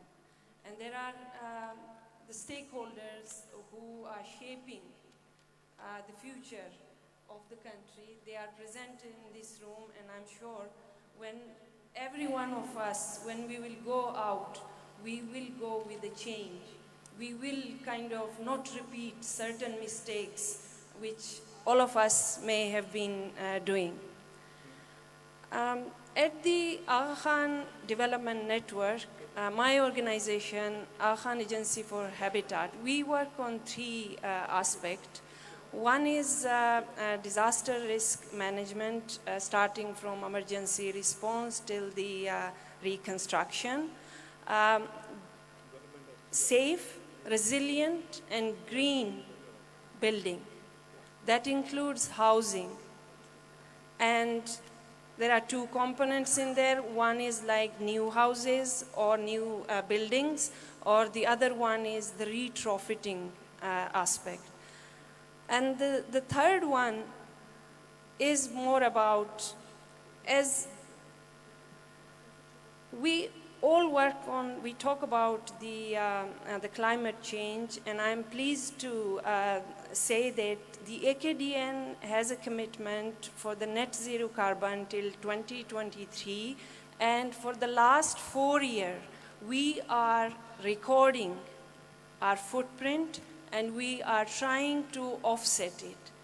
And it is the whole network which the report comes into one system, and that has made it easy for us to really track our own footprint.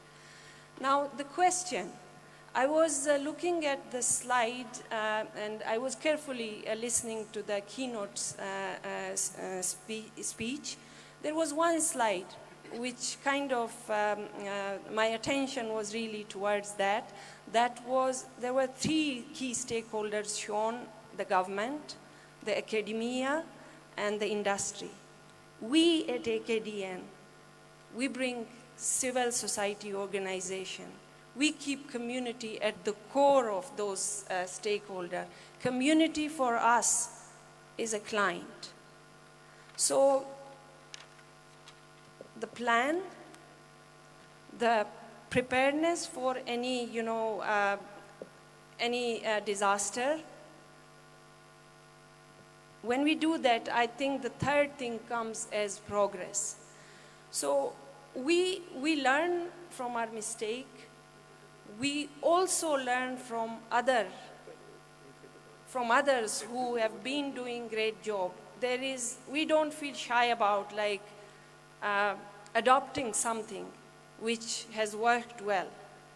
And one thing at the AKDN, over it's 3 decades working with the community, and there is a niche in there. There are learning. Look at the award for, the Akhan Award for Architect. That's the importance. And I think what we learn from here is, as we include the communities in the planning, the indigenous knowledge, be it in a mountainous region or a coastal area, there is this indigenous knowledge that has to be brought together with the scientific knowledge, with the skill. And I think then the outcome becomes more honored and sustainable. There is a ACA model home. There are 8 features of it. It is, and I think that is true for every construction. So the first one is environmentally sustainable. So what we do is we do hazard vulnerability assessment. And the challenge, which was the key question, there are areas you will not find, green space.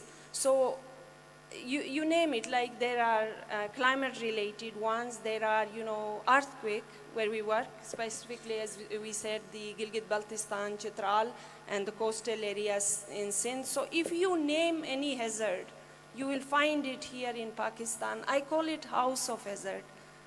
But we have to live with it. We have to adapt. So coming back to the green space, right now during this flood, the coastal area or the urban settlement, particularly if you look at Sindh or Balochistan, we wait for water receding. And somehow, in that picture, the mountain community is ignored. Why? Because you don't see the water there. Because the water has washed away everything. And the terrain, what it looks like, if people are not familiar with the area, when they will visit, they will see it is the same terrain as they won't really analyze the devastation which the community has gone through.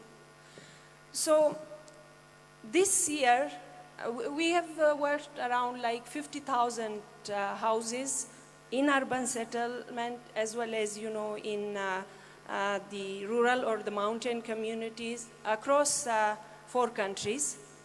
And What we learned this time, we start with, let's say we talk about shelter, so we start with provision of tent. Now look at the weather. We live in extreme weathers. Be it in the mountain, that is the winter, too harsh. Then if we go to the coastal area, it is heat wave is, kind of giving us a challenge. So what is happening is we started with the transitional shelter, like you provide tent, then you provide a temporary shelter, and then maybe the permanent home. I don't know, for a community who are lucky, maybe there will be, some provision, because if the resources are available, you can kind of facilitate them. But if the resources are not available, then, they have to do it on their own. So what comes here is this year with the flood, when we looked at, the winter is coming, and my team, I'm not a technical person, I have a great team who kind of sat together, and I asked them, give me a solution. Let's, transit from a tent to a home. So we came up with the eco-friendly, a lightweight, prefabricated home. It's a 2-room home, it's a kitchen, everything is there. So coming back to the principle of ACA home, the sustainable environment, the affordability, the seismic, resistancy. Then when it comes to thermal, solution, the comfort, and the other one is like the traditional versus modernity. Like this time, I would say everybody really looks into the modern way of living, but they get inspiration from because they want to be connected with their tradition. So there needs a different model of homes. And then finally, if you have more space, you have the spacious or special design, where you have to find, the green space, and the health and hygiene is one component within that model. So the challenge here for the community is to find a green space. What I reflect here is, for the rural community, for the mountain communities, in the past, I call them more resilient. Maybe the population was less. The way they were living were identifying a place and living in a cluster of houses. And their agriculture land was a little bit, I would say, away from that cluster of homes. But right now, everybody would like their own, like it's a scattered area. Everybody would like to construct, individual houses. Of course, there is a bearing capacity of certain land, and due to the increasing population, that becomes a challenge for organizations like us working with, different need of people.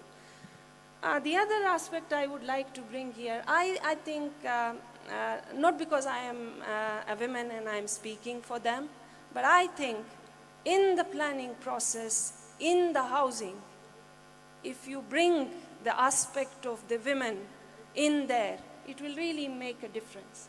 Because they are the one who spend more time in the house.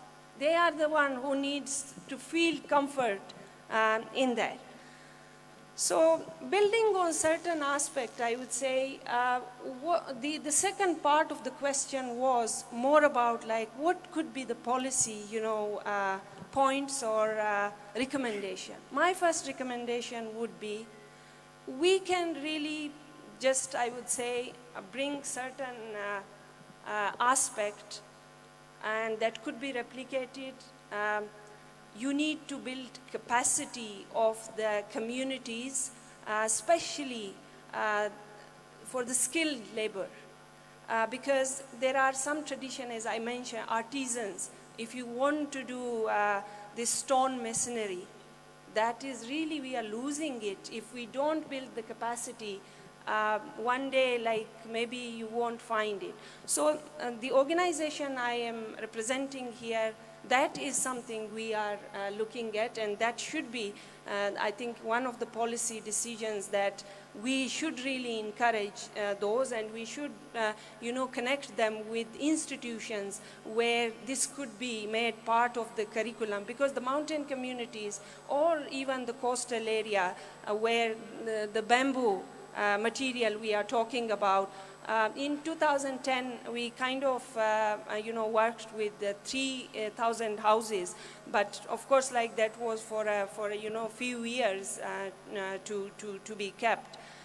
The second point, and I think above all, is kind of this advocacy for, we have building codes, we talk about, we have, I think, expertise to bring the best codes, but implementation, endorsement of it. Why if we know this river is going to flow and due to the climate change, the intensity and the frequency of the flash flood or flood is going to rise, why are we promoting tourism, at the bank of certain, area which is the path of a natural flow of water?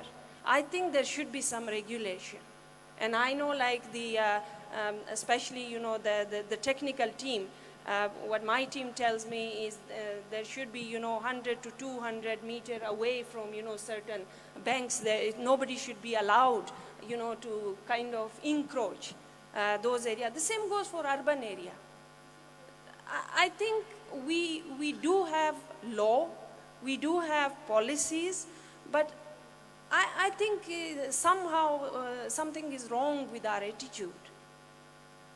If we as a person go to the developed country, you will see the best person following, the rules. Why not in our own country? That is something I would say we really need to change, and I think change begins at home. So that is the key aspect I would really want to bring. And I think the other things like using especially, the low cost and the local material, that is something the other panelists have already, talked about. And one solution, I don't think so, as some others were mentioning, I think you have to be context specific in certain, in certain ways. And then a provision of service, like especially clean drinking water, where in Pakistan we are working with 600,000 communities. And what we learned from there is you have to pick that soft corner, and I think the hard component you can build around. Thank you so much. Thank you very much.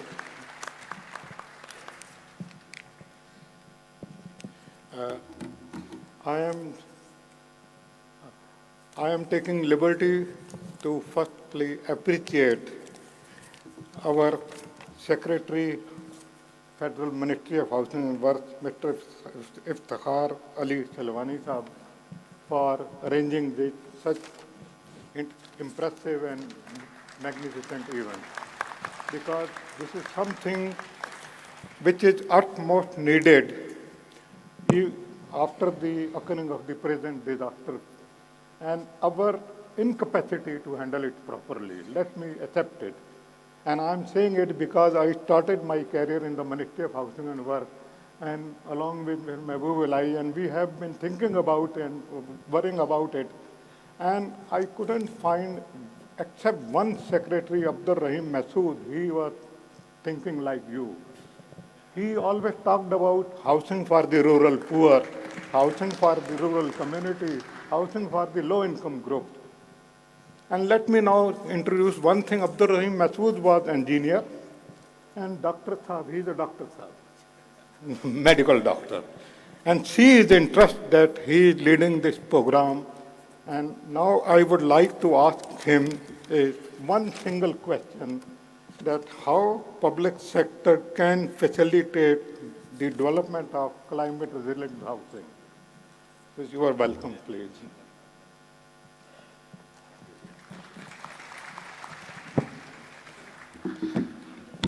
Thank you, Ji.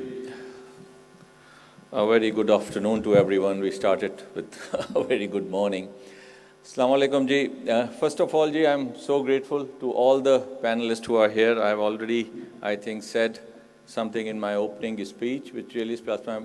But you know, the few of this presentation, जो doctor Shoaib साहब ने की और फिर रेहान साहब ने काफ़ी उसमें कुछ पॉइंट्स बताए हैं, तो I would just like to respond briefly on that, और फिर जो सवाल है जी रिगार्डिंग के how public sector can help. First of all जी, you are very kind moderator साहब के आपने कहा, but let me tell you, it was the leadership in the Ministry of Housing. It was this thing, of course, the idea, but of course, it's my support. Of course, this whole expo has been approved by the Prime Minister, and of course, our Minister, Maulana Wase Saab, who is he's the champion of this whole cause. He himself belongs to Balochistan, और बलूचिस्तान में जो सैलाब की जो चीज़ हुई है आपने ख़ुद देखी है, और इसमें इस पूरे जी ऑर्गेनाइजेशन में हमारे मिनिस्टर साहब का बहुत ज़्यादा रोल और उनकी रहनुमाई. अनफॉर्चुनेटली वो बिकॉज आजकल जो हालात हैं, एक तो सैलाब का और फिर कोयटा में वो उनकी अपनी मसरूफियात थी ऐसी कि वो नहीं आ सके, लेकिन इंशाल्लाह ये 3 दिन का है, हमारा कोशिश है कि वो इंशाल्लाह he will come and lead it. Regarding जी why we have done it, ये आपको खैर आपको मैंने बताया है कि this was the initiative approved by the government and we have done it. And secondly, a lot of people asked me, you know, my own bureaucratic colleagues, ke, who has asked you to do this? I said it was a proposal. And then, did you get a specific budget to do this? So for the both question, my answer was no. Then ji isme then why it has been done. So that was the thing, sometimes you see things which you think are not happening right, and then you want to engage the private sector into it. और इसमें जो हमारा Islamabad chamber के साथ बहुत बड़ा एक understanding हुई, और इसमें, as I have already said, not a single penny from the government exchequer has been spent on this expo, and this is a pure public-private partnership. Regarding what public sector can do in this, I think we have a big role. But let me tell you, aajkal, you know, when I've dealt on administrative positions in Karachi, and I had seen lot of private sector who are indulged in the construction industry. And there was a big incident in Karachi when this was I think a 40-story building, and they were fixing glasses on that building through what you call the makeshift and the hanging lift. And there were 3 laborers who fell from the 20th floor because they were working without any headgear, they were working without any latch, and they were working without any proper construction gear. And then, as I think Madam has pointed out from Aga Khan Foundation, that we have lot of human resource, but they have not been trained properly. They have been, the skills they can learn, but there is no one to teach them those skills. So these laborers who are in our construction industry, who are even supervising them, who trains them? Who gives them skills? Why it doesn't happen in our neighboring countries? Why it is happening here? That is what we need. We need international donors, international bodies to help us. And of course, we are there to facilitate them. But still, I would say this, like 2010 flooding, then 2022. I remember in one of the meetings that we attended with my bureaucratic colleagues, there were a lot of donors there. The same template which was used in 2010 floods, we are using the same template in 2022. 12 years, we didn't learn anything. And then, of course, the same international donors are helping us in that, and we're following the same template. Why couldn't we change? We need proper planning, and public sector, it is the job. This is an opportunity where, as Madam has already said, we have made constructions into the river beds. We have made constructions on the right and left banks of River Indus. Okay, then the help comes. then those constructions are again rebuilt. And then maybe we wait for another flood after 5 years. This is an opportunity that rural areas and urban areas, whatever construction we do, it has to be planned. It has to be approved. We need to have planning permission. Only then it has to be. Only if that thing has been done properly in 2010, we would have not seen 2022. But unfortunately, we have seen that.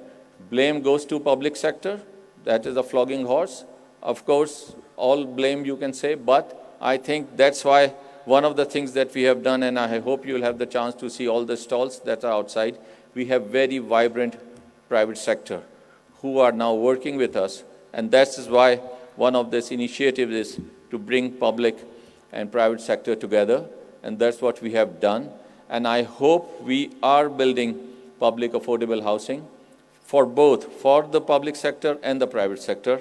And we really want change, and as rightly said, that if you want to change something, first change yourself. So unless we change ourselves, we just really can't see the change outside our own domain. One thing pointed out in Dr. Shoaib's presentation, it was that 90% of our thing, and that always goes to private sector and public sector, that 90% of our construction is done without engineers' supervision.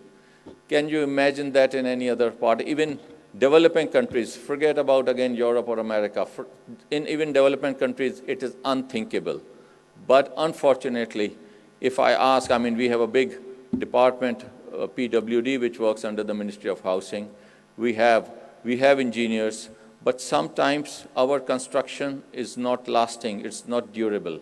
Why is that? And why only one rain can just damage all our roads, but it doesn't happen in many other parts of the world. Anyway, these are the things that we are here for. We have to learn from our mistakes. And then again, we always say big things. Of course, Pakistan has great potential. It is better than many developing countries that I have seen as far as potential is concerned. But we have to use them in the right way. And that we need both leadership at the public sector level and at the private sector level. Thank you so much, Ji. Thank you so much.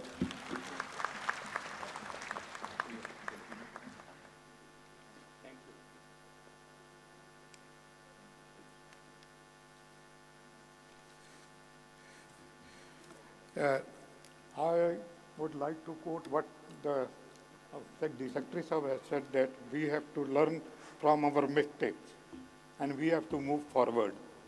And in that context, now I would like to request Mr. Javed Ali Khan, whose introduction has already been given by our lady colleague.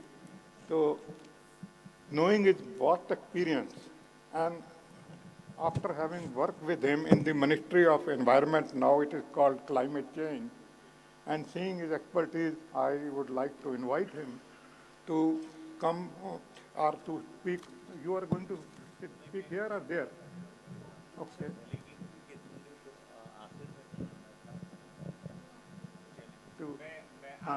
So I would like to request him to elaborate upon the various aspects of climate resilient housing which need to be developed, especially focusing on the building regulation and technology, research and development, awareness and education, as well as the role of local and international housing cooperating agencies. So, welcome, please.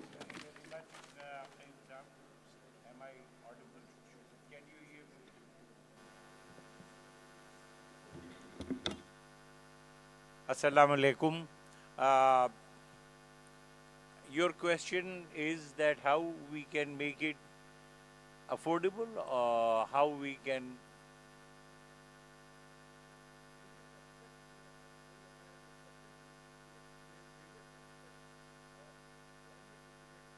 Okay, all right, thank you.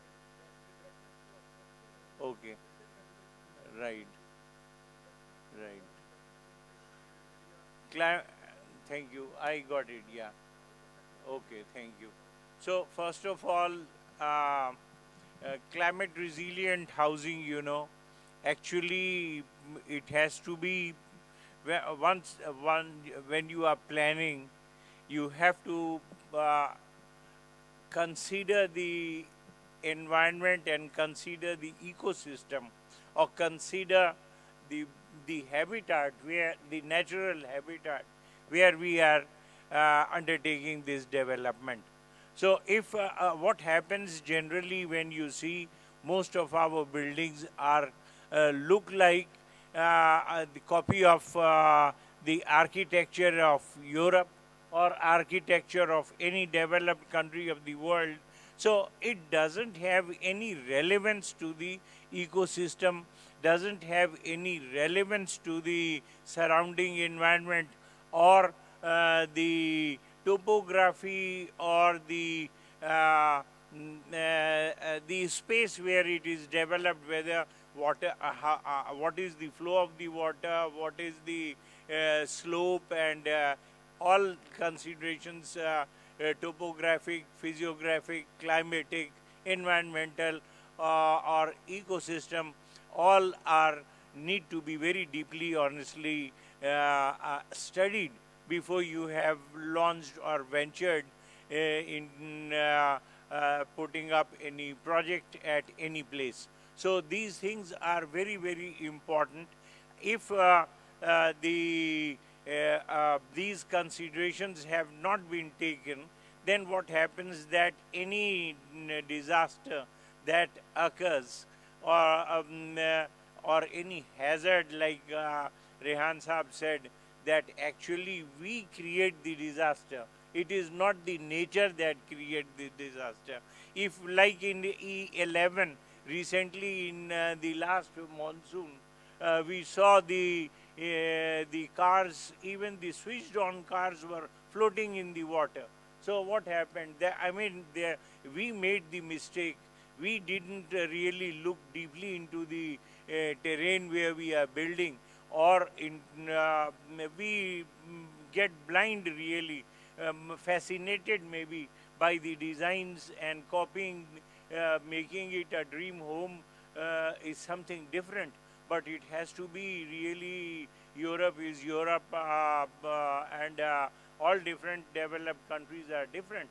But you have to build a house for your comfort, and suitable and matching to your needs, and matching to your natural ecosystem. So that is one factor which is very, very important. And we have learnt, like UN Habitat is still working, and for 5 million housing program, we did develop green building guidelines, because anywhere in the world, you first take a small step before jumping to a bigger, taking a very leap forward step to make the national policy. So we get from a small intervention, and then we scale it up to the national level. So 5 million housing program was our target, and because it was a sizable initiative, and it would still create a lot of climatic problem, GHG emission, if we were not conscious, then we would use a lot of building materials that are not required. We will be very, very wasteful, because housing sector, or for that matter, all sectors in Pakistan, we are very, very wasteful when you compare to the use of resources in Pakistan and other countries. So we have to be very efficient and building sector, like it said, that it impacts 40 industries or 40 activities, or 70. So for that matter, it spreads very widely and impacts also very widely. So we need to be really very conscious. So the green building guidelines are in the process of developing, and we have tailored the entire approach of the green building to our own situation, to our own condition. and for that matter, many NAPAD is there, AKAH is here, UN Habitat and NUST University. We all work together to develop that guidelines, and we are also working with Engineering Council, and it will be a very pragmatic document and a very pragmatic approach tailored to our own condition, and it will build resilience, it will be cost effective, it will be resource effective. I believe that we are making our humble effort, and it will pay a lot of dividend. Thank you.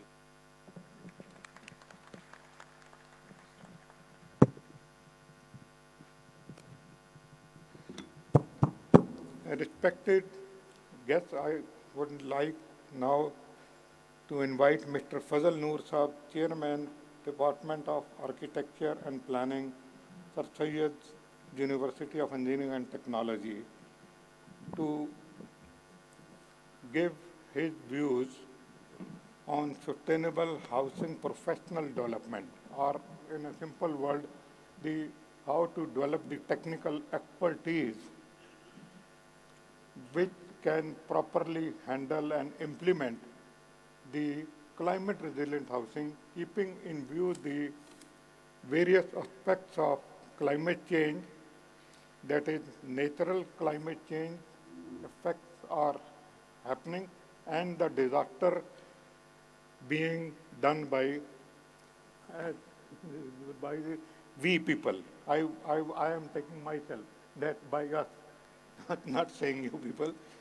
So Mr. Fazal Noor Saab has to come and talk about it. Thank you very much.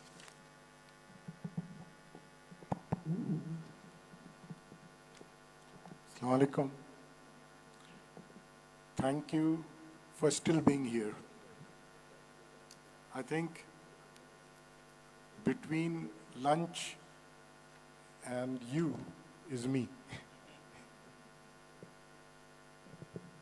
So the various, I mean, on a serious note, the issue is mainly, like Dr. Shoaib mentioned, that what we are talking about is a very small percentage of people. He puts it as engineering and non-engineering. In terms of economy, I put it as formal and informal. Agar aap dekhen, we have, according to the census of 2017, a little more than 32 million housing units in Pakistan. Isme se takriban 20 million is in the rural areas. And you can understand that there is no formal engineers or architects or construction managers जो जाके इनके घर बनाते हैं या ये जिन घरों में रहते हैं, they have been constructed in the formal sector. इसी तरह अगर आप शहरों को देखेंगे तो according to an estimate, more than 60% of the housing is in the informal settlements. और उसमें भी जो सर्विस प्रोवाइडर्स हैं, बिल्डिंग मटेरियल्स प्रोवाइडर है, जो आर्टिसंस हैं, जो क्राफ्ट्समैन हैं, मेसन्स हैं, they don't come from the formal sector and they don't receive any engineering services. So their houses is more like a self-built or informally built housing. इसके अंदर जो technical skills हैं, जब हम इनकी बात करते हैं, so what do we have here? अगर आप building materials को देखेंगे, so ज़्यादातर जगहों पे rural areas में, they are either unbaked bricks or baked bricks. या stone के masonry है, or they are cement blocks. और cement के blocks ज़्यादातर आपको शहरों में नज़र आएंगे, वो भी बड़े शहरों में. और उनके छत किस चीज़ के बने हुए हैं? उनके छत जो है वो गर्डर के बने हुए, टियर गर्डर्स हैं, उस पर टाइल्स लगे हुए हैं, या वो लकड़ी के बीम्स लगे हुए हैं, उस पर मिट्टी डले हुए हैं. So these are like very informal and indigenous vernacular constructions. और इनके जो skills हैं और जो tools हैं और जो equipment है और जो material है वो सब more or less indigenous है. अगर आप पहाड़ों की बात करें तो वहाँ उनके अपने masons हैं, उनके अपने materials हैं, और अगर आप plains की बात करें तो वो अपने हैं. So लिहाजा these are divided and varied. अब जो बात यह है कि sustainability की, तो एक interesting मैं आपको एक incident सुनाऊँ. I was in आचरोथर, और वहाँ वो लोग मिट्टी के घर बनाते हैं और उसको वो कहते हैं चौड़ा. तो वो गोल सा होता है with a pyramidal type of roof, thatch के बनाए हुए. तो मैं उनसे कहता था कि बारिश में ये बह जाते हैं, तो आप इसको कुछ ज़रा सॉलिड कर लें, कुछ कर लें, तो आपकी मेंटेनेंस कम हो जाएगी. This would be more durable and longer lasting.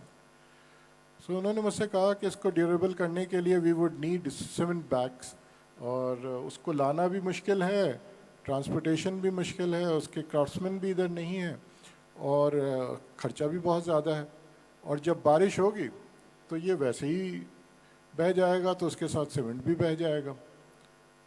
तो मैंने कहा फिर क्या चाहिए, करना चाहिए. तो उन्होंने बड़े मज़े की जवाब दी कि उन्होंने कहा कि बह जाएगा तो हम फिर बना लेंगे, ये यहीं के तो बने हुए और हम ही ने बनाए थे, इसके लिए कोई हमें एडिशनल रिसोर्सेज की ज़रूरत है नहीं. दैट मेड मी थिंक कि sustainability is a little different things to what we have a concept of. उनके लिए sustainability is the ability to reconstruct. एक चीज़ जो भी बनता है उसको किसी न किसी वक्त किसी वजह से जो है it falls down and it needs to be rebuild.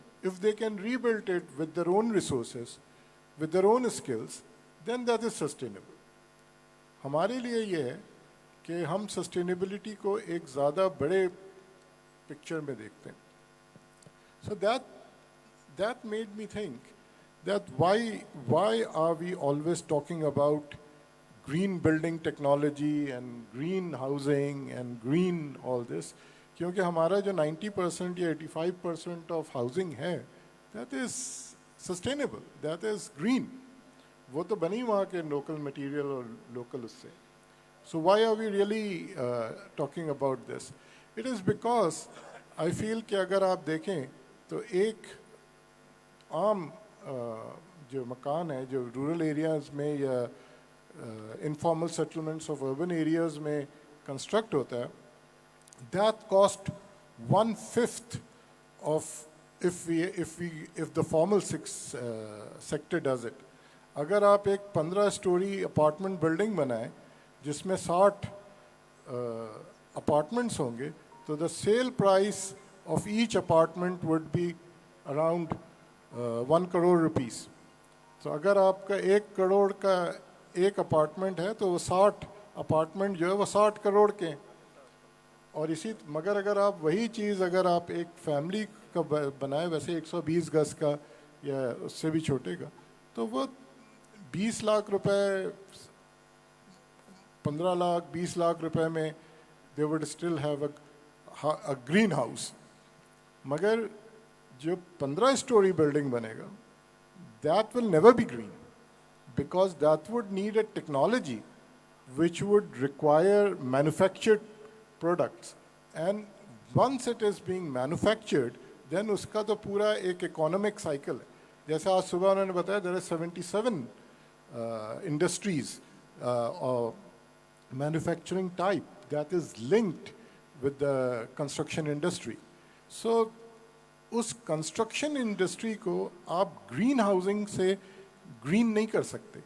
उसके लिए we need a green economy. And we need policies for a green economy.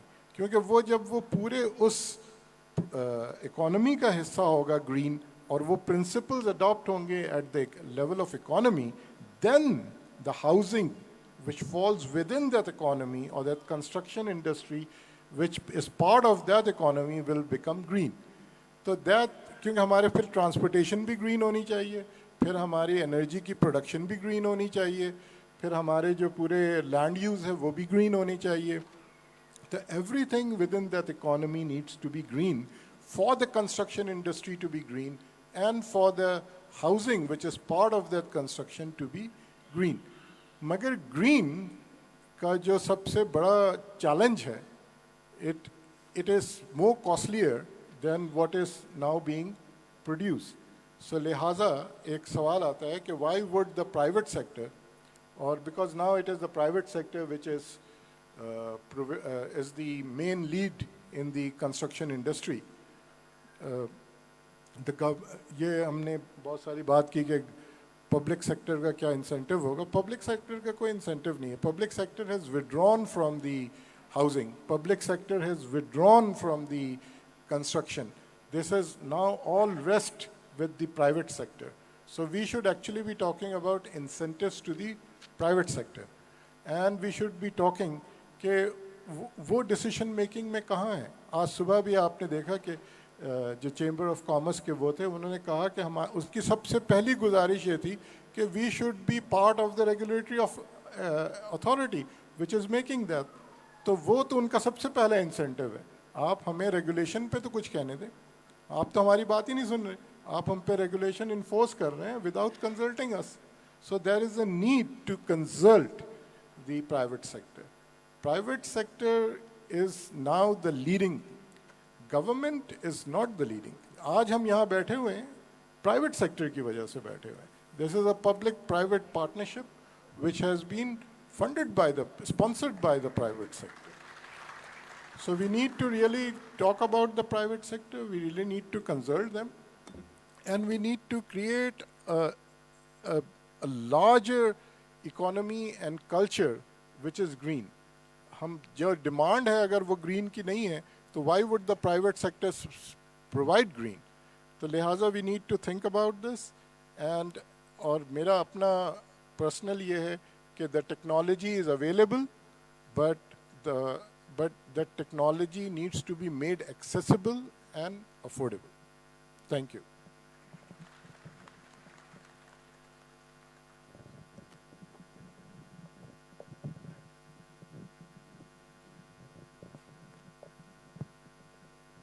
Concept of sustainability for reconstruction by the common man up to the ground level, or the what you call it, not high technology based. And in continuation to that, what you have said, now I would like to invite Mr. Shahid Saeed, Chief Executive Officer of the Indus Earth Trust.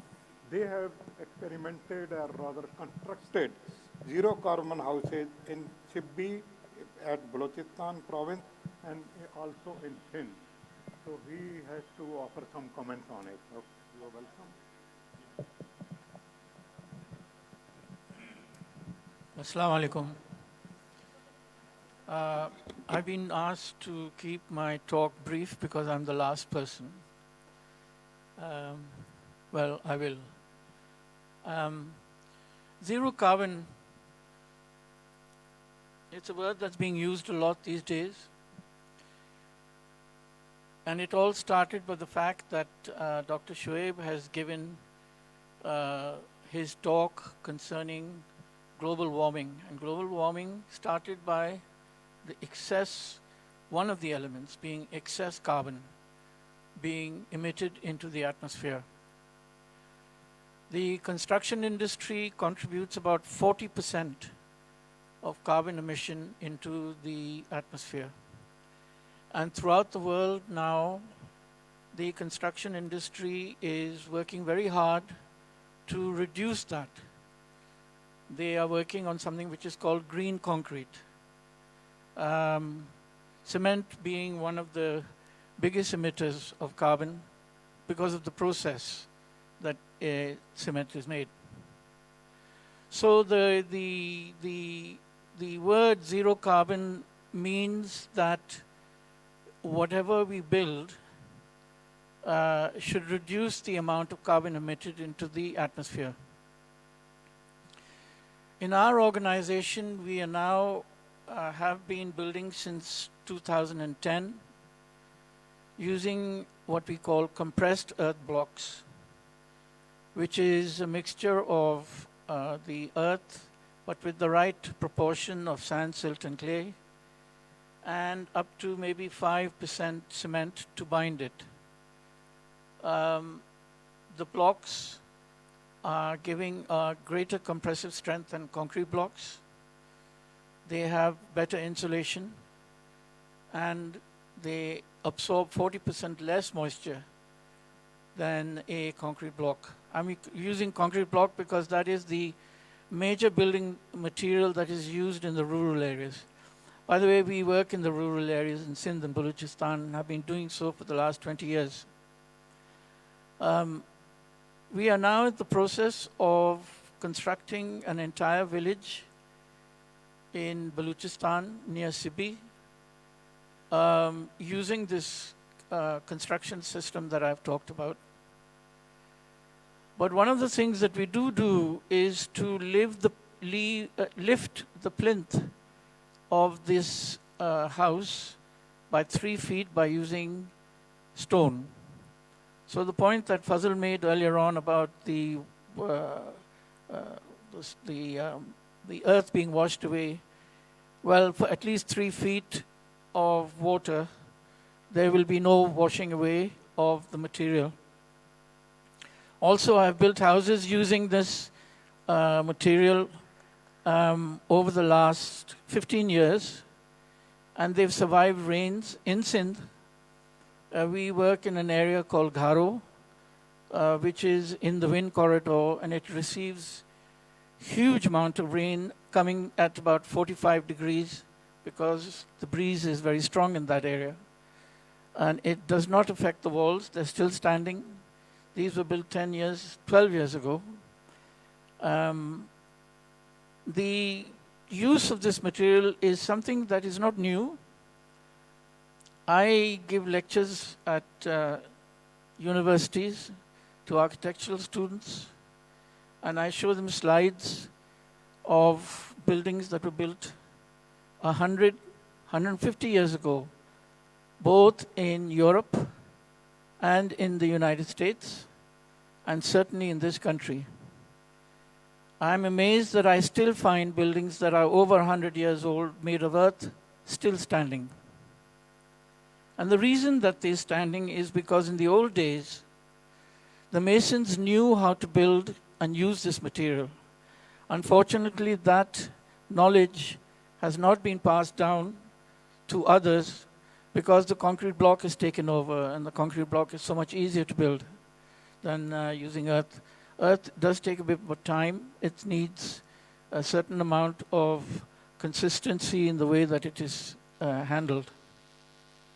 And I will just end by saying that the issue concerning housing in Pakistan will continue for decades. There is no quick fix. There is no government. There is no private sector or public sector that can combine together to solve our housing problem.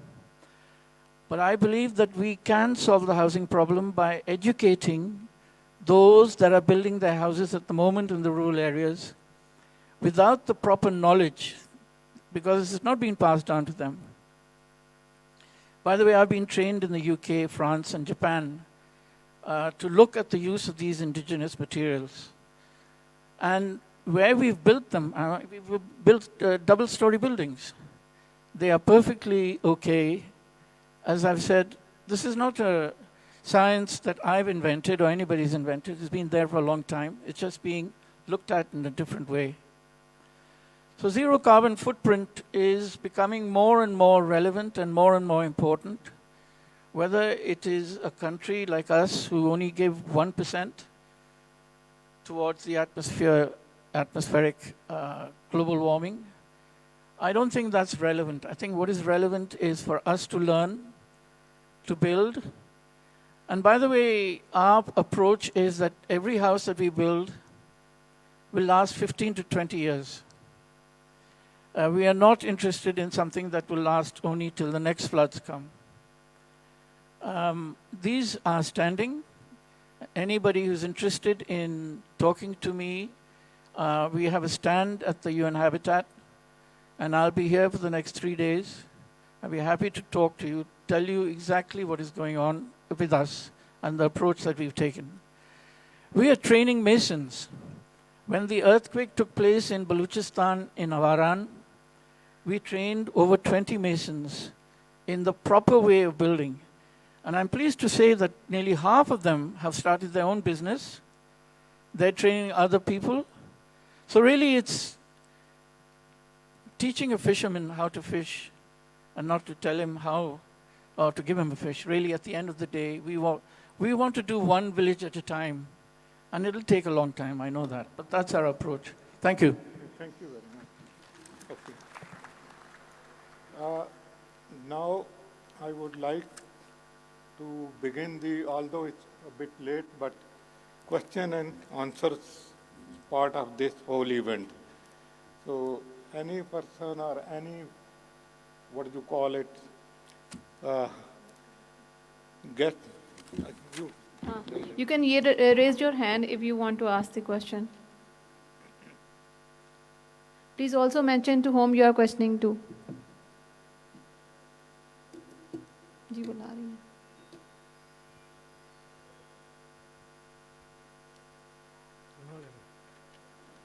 My name is Habib Rahman. I am a consulting engineer, university mate of Mr. Qayyum and Mr. Mahbub. 6 months back, a news came in that 80% of the wealth of Pakistan is lying in concrete jungles. Why not other mobile sectors? There are many sections of my questions.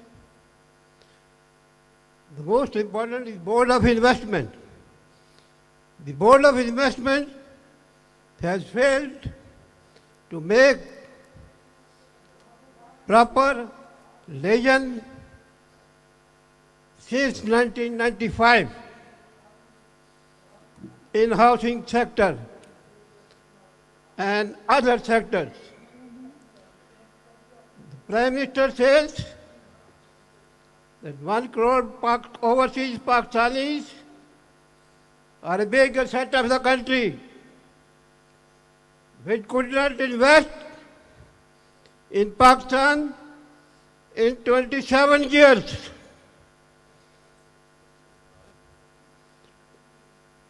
Then comes this Ministry of Urban and Urban Affairs. A talented person who topped in engineering and also CSS. Dr. Asad was not satisfied with the ministry and he left Pakistan to Asian Development Bank. He came back in 2005 and he was given the post of private and government cooperation. But after some time, after 2 years, that man was removed.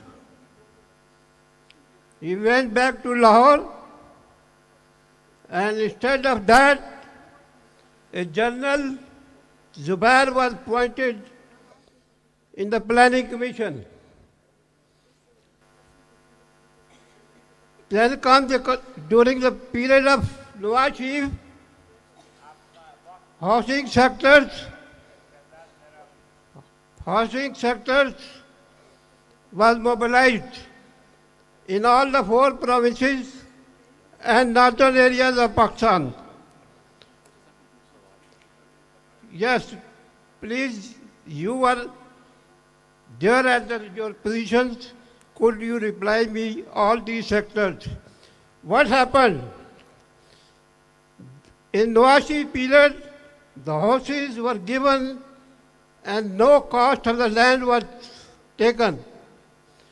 But after that, Musharraf came, he said, no, we will take the cost of the land. Excuse बहुत me. बहुत शुक्रिया, thank you. We Thank will you for your take the comments. cost of the land. And the DHA land was given to the military people at the free of cost. Thank you very much. Your points are well taken, and I hope the ministry want has my noted all of question. your points. My Sir, we have proper limited question time. is, Sir, आपको भी जवाब thank देते you हैं. for thank you. It's perhaps a detailed comment on the state of here, what's happening here, but still we are here in the middle of an academic discussion. So we would be requiring a small and crisp question from the audience, which could be relevant to the entire discourse which we had here. Please. Yes, please raise your hands. Hamna. Thank you very much, sir. My question is from Dr. Shoaib. Can you enlighten us regarding cost-benefit analysis of green building codes?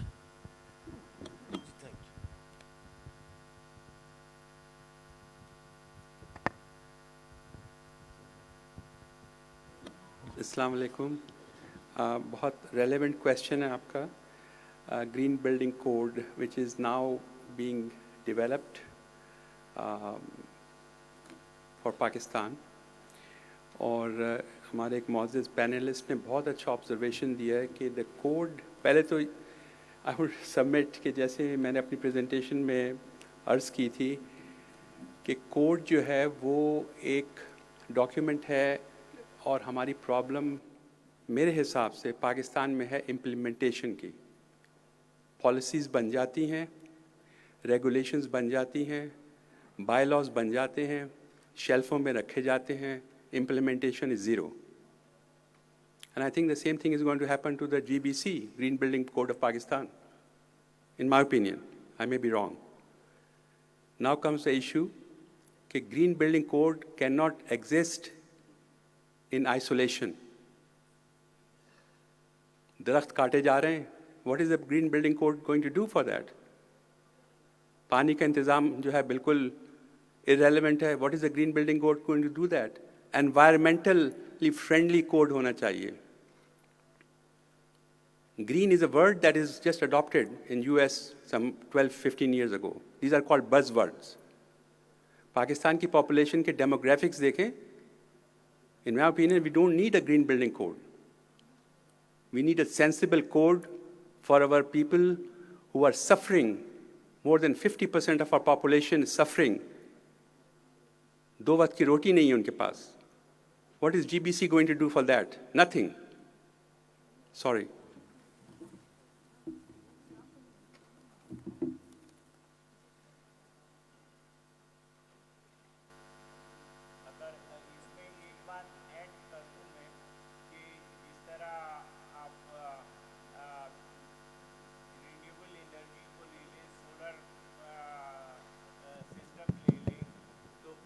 Green building में ये वजह होती है कि थोड़ी सी ज़्यादा होती है.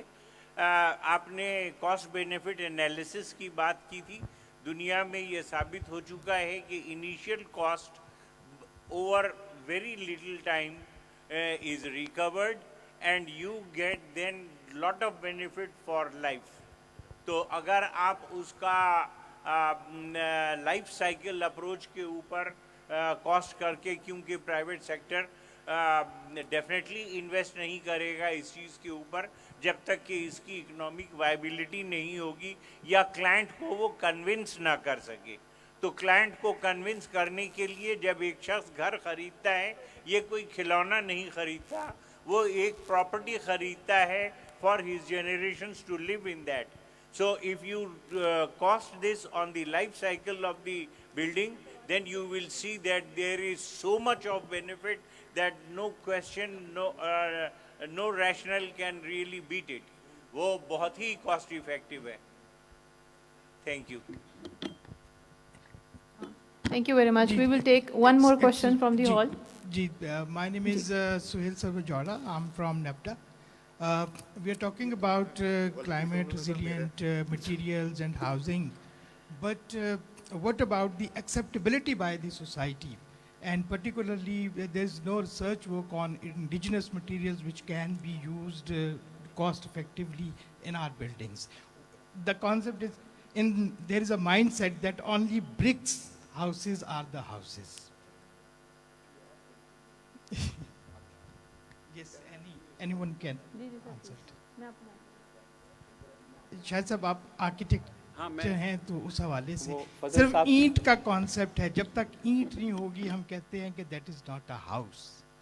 अस्सलाम वालेकुम. फजल साहब की इजाज़त के साथ if I may respond to that, and I apologize के it's very easy for me to be critical, लेकिन मैं अपने आप को क्रिटिसाइज भी कर रहा हूँ, ठीक है ना, तो आप शामिल हैं उसके अंदर क्रिटिसिज्म में. देखिए, इंडिजिनस मटेरियल्स का मतलब ये है, उन्होंने बहुत अच्छा आर्किटेक्ट साहब ने शायद ने बताया कि कंप्रेस्ड अर्थ जो है that is a very viable green building material, very viable. आपको याद है कि अभी तक गांव में आप देखें जाके कि स्ट्रॉ जो होता है उसको वो जो एनिमल डंक होता है उससे मिला के they make bricks out of that and they use it, and that's indigenous material. हमारा कोड उसको recognize नहीं करेगा because code is a higher end. ठीक है ना?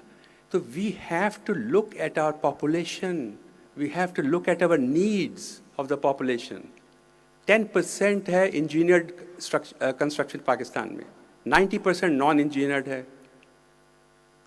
अब जब non-engineered है, और उन्होंने बहुत अच्छा कहा कि he is educating the masons or has educated the masons. मैं यूएस में तकरीबन 30 साल गुजार के आया हूँ, 30 years. वहाँ एक टर्म थी educate the educators. When I was young assistant professor, I was involved in that. Educate the educators. That's a pyramid system. इन्होंने जो 10 masons तैयार किए, उन्होंने 10 और तैयार किए, उन्होंने 10 और तैयार किए. Now you have hundreds of them. So we need to develop a system for this 80% of our population, which is not reaching our codes, our bylaws, our regulations. Enforcement तो दूर की बात है. Programs हैं, and I appreciate the comments made by Aga Khan institution. हमारे बच्चे जो हैं, they go to the, I have also supervised my kids who have gone to these rural areas and have educated वहाँ के सरदारों पे कि इस तरह से घर बना सकते हैं आप लोग. But there is no funding. Government के चलो छोड़ दें उनको, private sector should also look at that. हमारे we should invest in our younger people, students को. वो जाएं गांव में, बताएं कि घर किस तरह बनता है, छोटा घर. We don't need new technologies. We need to bring our level of poverty to a little bit higher level. ये मेरा अपना कॉन्सेप्ट है. And I feel ashamed.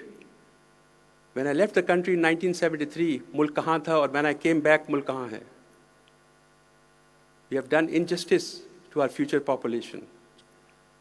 I'm sorry, but I'm speaking from my heart. आज सुबह आपने देखा इतनी बड़ी बड़ी स्पीचेस हुई हैं. What is the follow-up of this? If you look at the amount of effort that has gone into this platform, माशाल्लाह इतने नॉलेजेबल स्पीकर्स, आप लोग अपना वक्त निकाल के आए हैं, इतने स्टॉल्स लगे हुए हैं. 6 महीने के बाद आप देखें कि इसका आउटकम क्या हुआ. What has happened? Have we changed? बड़ा अच्छा एक हमारे पैनलिस्ट का कि 2010 में 10 जो आया था ज़लज़ला, उससे टेम्पलेट बनी थी, और 2022 में वही टेम्पलेट इस्तेमाल हो रही है. In this room, we are representing many different facets, and we are responsible for our own doings. मेरा मैसेज ये होगा, छोटा सा, not to answer your question directly, कि हम अपने आप को देखें और देखें कि 6 महीने के बाद what have we done by collecting, or agar man hours mein calculate karun, if you are 500 people in this event, multiplied by number of days, that's 4. That's 20,000 people, 8 hours a day, that's 160,000 hours of effort. What are we gaining out of that? I submit to the administrators, हमारे session का एक छोटा सा synopsis होना चाहिए और वो recommendation चाहिए ministry of housing and work से पास. तो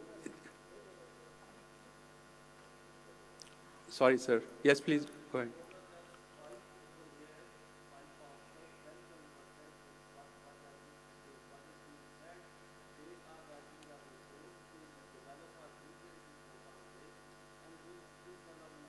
Inshallah.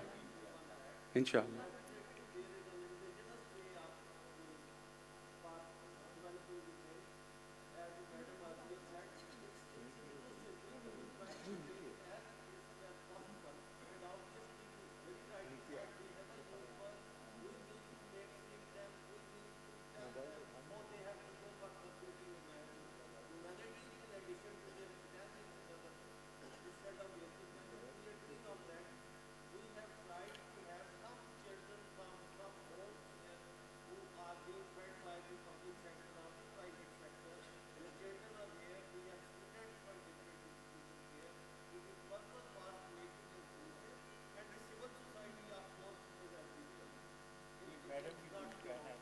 Ji, I think she has a comment.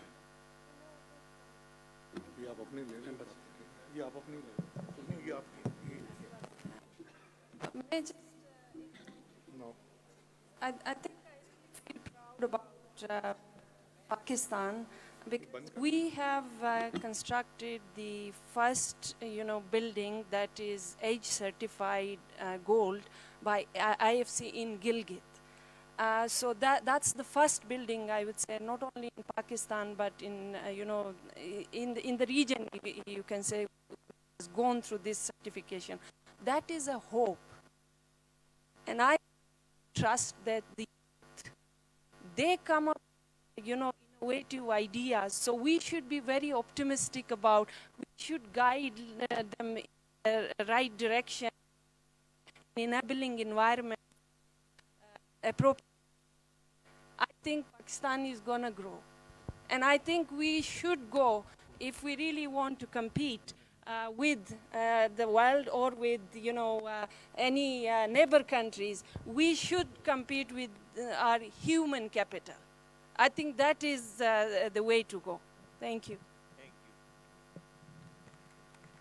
Thank you very much. We have last comment from Mr. Raja Rehan Arshad. Ji sir, please.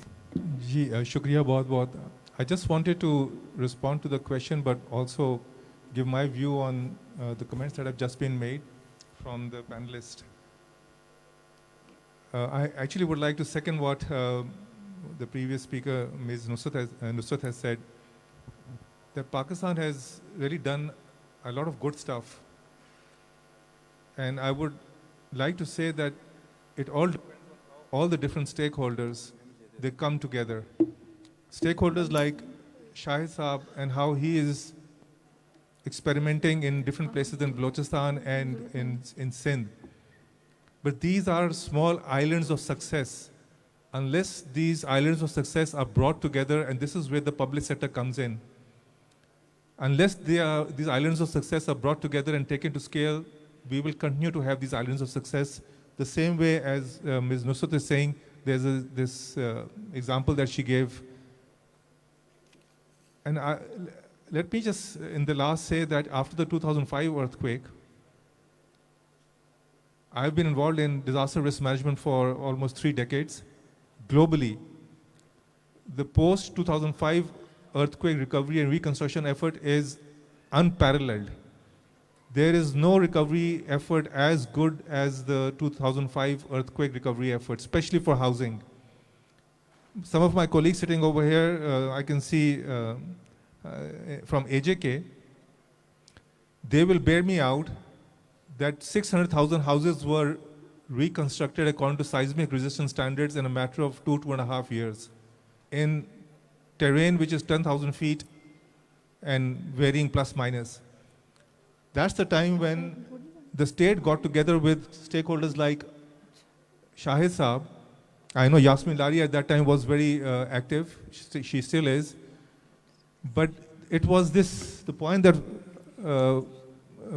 Fazal made. It was the indigenous and vernacular designs that were promoted.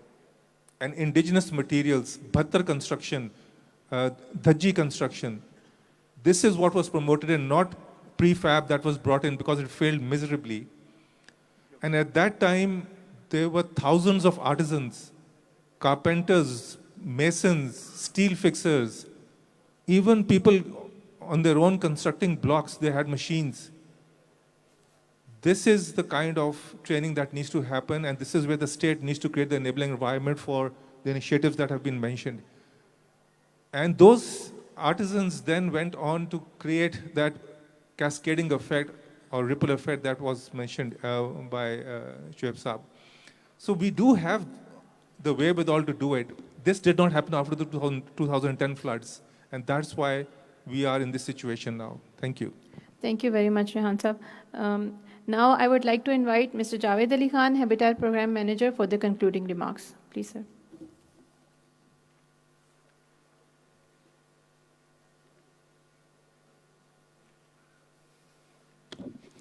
Thank you very much. I have only come to say thank you to you all because we had a very good kick start of the technical session, I believe. So it was a good deliberation, very interactive, and I like to thank the participants as well as our panelists. It has been really very useful. We are very thankful for your contributions, and we will meet again in our next sessions. And Shahzad Saab, it was just because of you and your team. So thank you all, and I thank on behalf of you as well. Thank you. Thank you. Thank you very much, sir. Now I would like to invite Mr. Shahzad Nawaz Chima, Joint Secretary, Ministry of Housing and Works, to come on the stage and give shields to the panelists. Please, sir.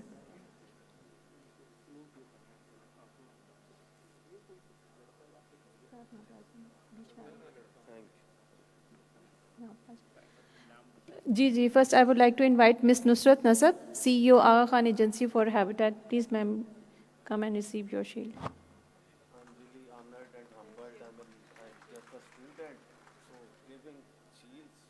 I think आप ना face उस तरफ अगर आप कर दूसरी तरफ करना है इसको टर्न करना है हाँ नीचे से लेंगे हाँ नीचे से लेंगे pictures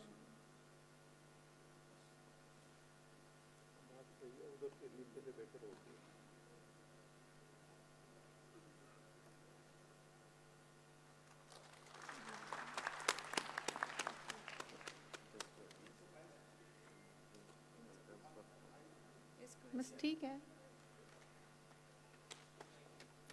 Thank you very much, ma'am. Now I would like to invite Dr. Shoaib Ahmed, Distinguished Professor, PIMS at Karachi. Please, sir, come on the stage and receive your shield.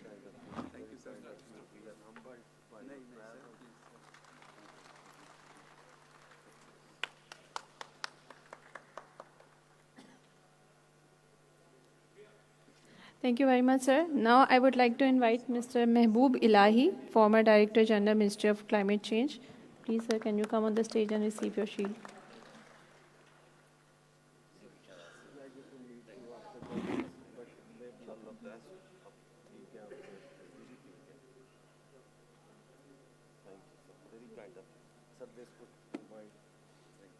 Thank you very much, sir. Now I would like to invite Mr. Raja Rehan Arshad, former World Bank Lead Disaster Risk Management Specialist.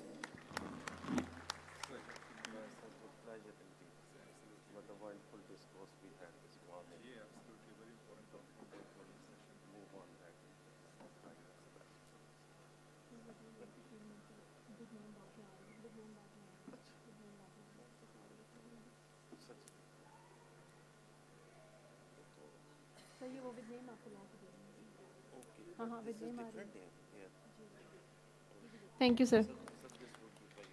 Now I would like to invite Mr. Fazal Noor, Associate Professor and Chairperson, Architecture and Environmental Design Department, Said University of Engineering and Technology. Thank you. Sir, very kind.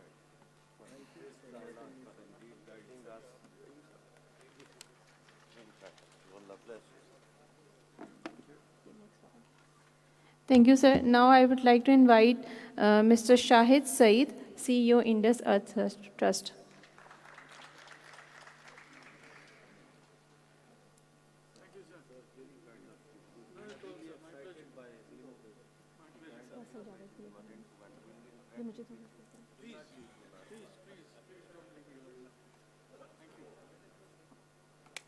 Thank you so much, sir. Now I would like to invite Mr. Javed Ali Khan, Habitat Program Manager, UN Habitat.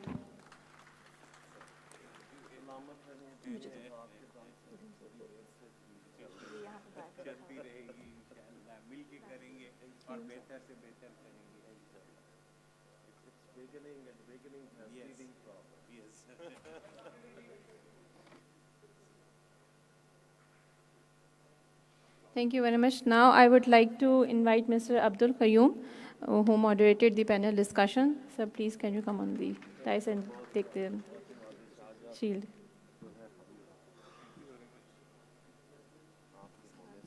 I would invite myself. Sabko de diya.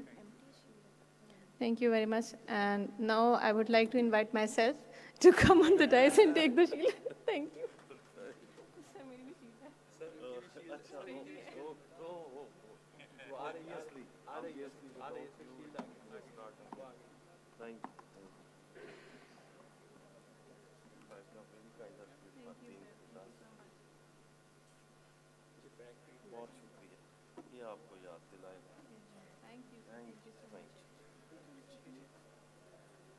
Thank you very much, everyone. With this, we come to end of our session, and the next session will be starting at 2:30 p.m. Thank you.